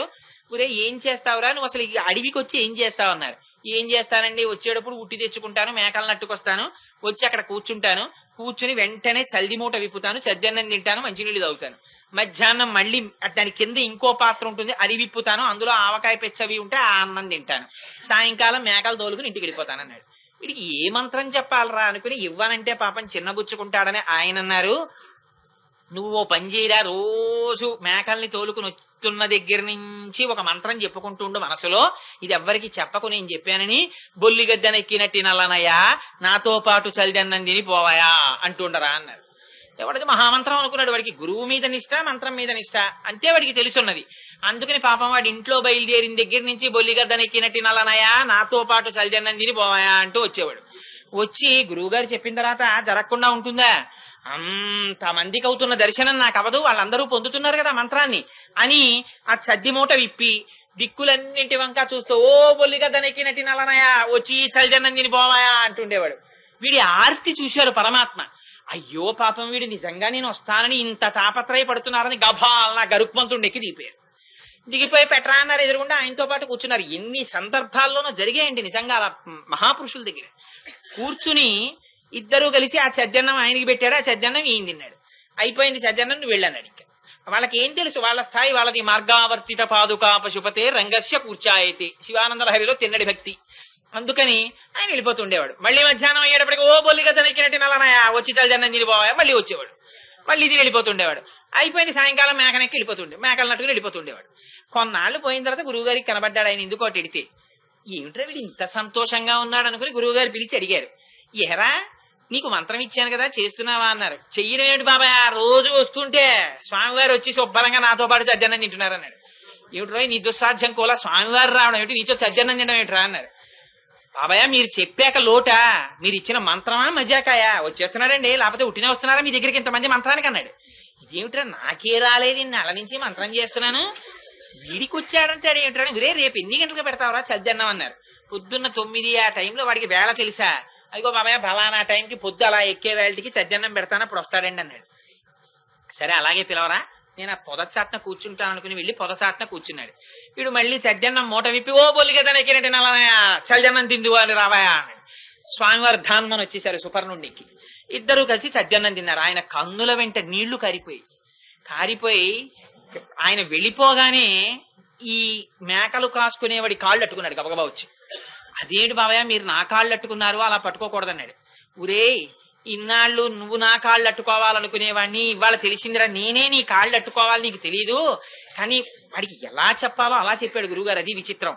ఈ మేకలు ఎన్నాళ్ళు కాస్తావురా, ఆయన పక్షిని వెళ్ళిపోతున్నాడు కదా, అక్కడ చాలా మంచి మేకలు ఉంటాయి, చాలా బాగుంటుంది, ఇంకా అస్తమానం నువ్వు ఇలా పిలవక్కర్లేదు చద్దన్నానికి ఆయన్ని, అక్కడికి వెళ్ళిపోయావంటే మాత్రం హాయిగా ఎప్పుడు ఆయన దగ్గరే కూర్చోవచ్చురే, ఆయనే నిన్ను భోజనం పిలుస్తాడు తినే ముందు, ఇద్దరు కలిసి తినచ్చు. అందుకు నువ్వు పంచేయి, ఈ మాట పిలిచి చద్దన్నం పెట్టేశాక ఆయన వెళ్ళిపోయినప్పుడు నిన్ను విడిచిపెట్టి నేను ఉండలేనా గద్ద కాళ్ళు గట్టిగా పట్టుకో, కానీ ఉరే నీ కాళ్ళు నేను అట్టుకుంటాను, గబుక్కు నువ్వు మాత్రం ఆ కాళ్ళు వదిలేయకన్నాడు. అలాగే బాబాయ్ దానికే ఉంది, అక్కడ మేకలుంటే హాయిగా ఆయనతో కూర్చోవచ్చు అంటే ఇంకేముంది, అలాగే పట్టేసుకుంటాను పదండి అన్నాడు. పిలిచాడు. ఓ బొల్లిగద్ద నెక్కినట్టు నల్లనయా వచ్చి చద్దన్నం తినిపోవాయా వచ్చేసారు స్వామి. ఇద్దరు నిజంగా తిరుమలలో జరగలేదండి. హాతీరామన్ ఆయనతో రోజు పేకాడేవారు. ఆయన పేకాడడం అంటే అదే పాచికలాడుతుండేవారు. ఆయన తీసుకెళ్లి చెరుకు గదిలో బారేస్తే ఏనుగై వచ్చి చెరుకు తిన్నారు. నిజంగా జరిగే యథార్థంగా. ఇక్కడ విశ్వాసం కారణం. ఇది ఉంటే పలుకుతాడు ఆయన, పలక లేదంటే కారణం ఇక్కడ విశ్వాసం లేదు. కలడో కలండనడు వాడు కలడో లేడో అన్నంత కాలం ఆయన రాడు. సంశయాత్మ వినశ్యతి. పిలిచాడు, వచ్చాడు, చద్దన్నం తిన్నాడు, వెళ్ళిపోతున్నాడు. ఆయన వెళ్ళిపోతుంటే నిన్ను విడిచిపెట్టి నేను ఉండలేనయా అని గరుడు కాళ్ళు అట్టుకున్నాడు. వెళ్ళిపోతున్నాడు గరుడు. ఈ గురువు గారు పొదచాటి నుంచి చూస్తున్నాడు, పరిగెత్తుకొచ్చి శిష్యుడు కాళ్ళు అట్టుకున్నాడు. ఆ పైన స్వామివారి కింద గరుడి కాళ్ళు అట్టుకుని మేకలు కాసేవాడి కాళ్ళు అట్టుకుని గురువు గారు వైకుంఠానికి వెళ్ళిపోయారు. అందుకని విశ్వాసం కాళ్ళు ఒక్కొక్కసారి అవసరమైతే గురువులం అనుకున్న వాళ్ళు కూడా పట్టుకోవాల్సి ఉంటుంది. అందుకని ఆ విశ్వాసం నాకేముంది, నా దగ్గర నాకేమీ లేదు, నేను పిలిస్తే రావడం ఆయన సౌజన్యం అని నమ్ముకున్నాడు అంతే. ఆ గురువు గారు చెప్పారు ఎందుకు రాడు నమ్మాడు. అలా ఆ పాశురాలు చదివి మాకేముంది స్వామి, నీ సౌజన్యం తప్ప మాకు ఇంకోటి లేదు, నువ్వే ఉపాయం నువ్వే ఉపేయం, నువ్వు వచ్చి ఎందుకు రక్షించవు, ఎందుకివ్వో మాకు ఎందుకివ్వో మాకు నిత్యకైంకర్యం అని అడిగింది తల్లి. స్వామి రంగనాథుడిగా అమ్మవారిని గోదాదేవిని స్వీకరించారు. ఆ తల్లి భోగం అనుభవించింది. అదే గోదా కళ్యాణం, అదే భోగి పండగ. ఈసారి మన అదృష్టం 3,000,000 ఏకాదశితో కలిసింది. ఉత్తర ద్వారాలు తెరుచుకుని శేషశయ్యమించి యోగ నిద్రలోంచి స్వామి లేచేటటువంటి పరమ పవిత్రమైన రోజు. ఆ రోజున ఈ వేదిక మీద శ్రీమాన్ లక్ష్మణాచార్యుల వారు ఆనందంగా వ్యాఖ్యానం చేస్తుండగా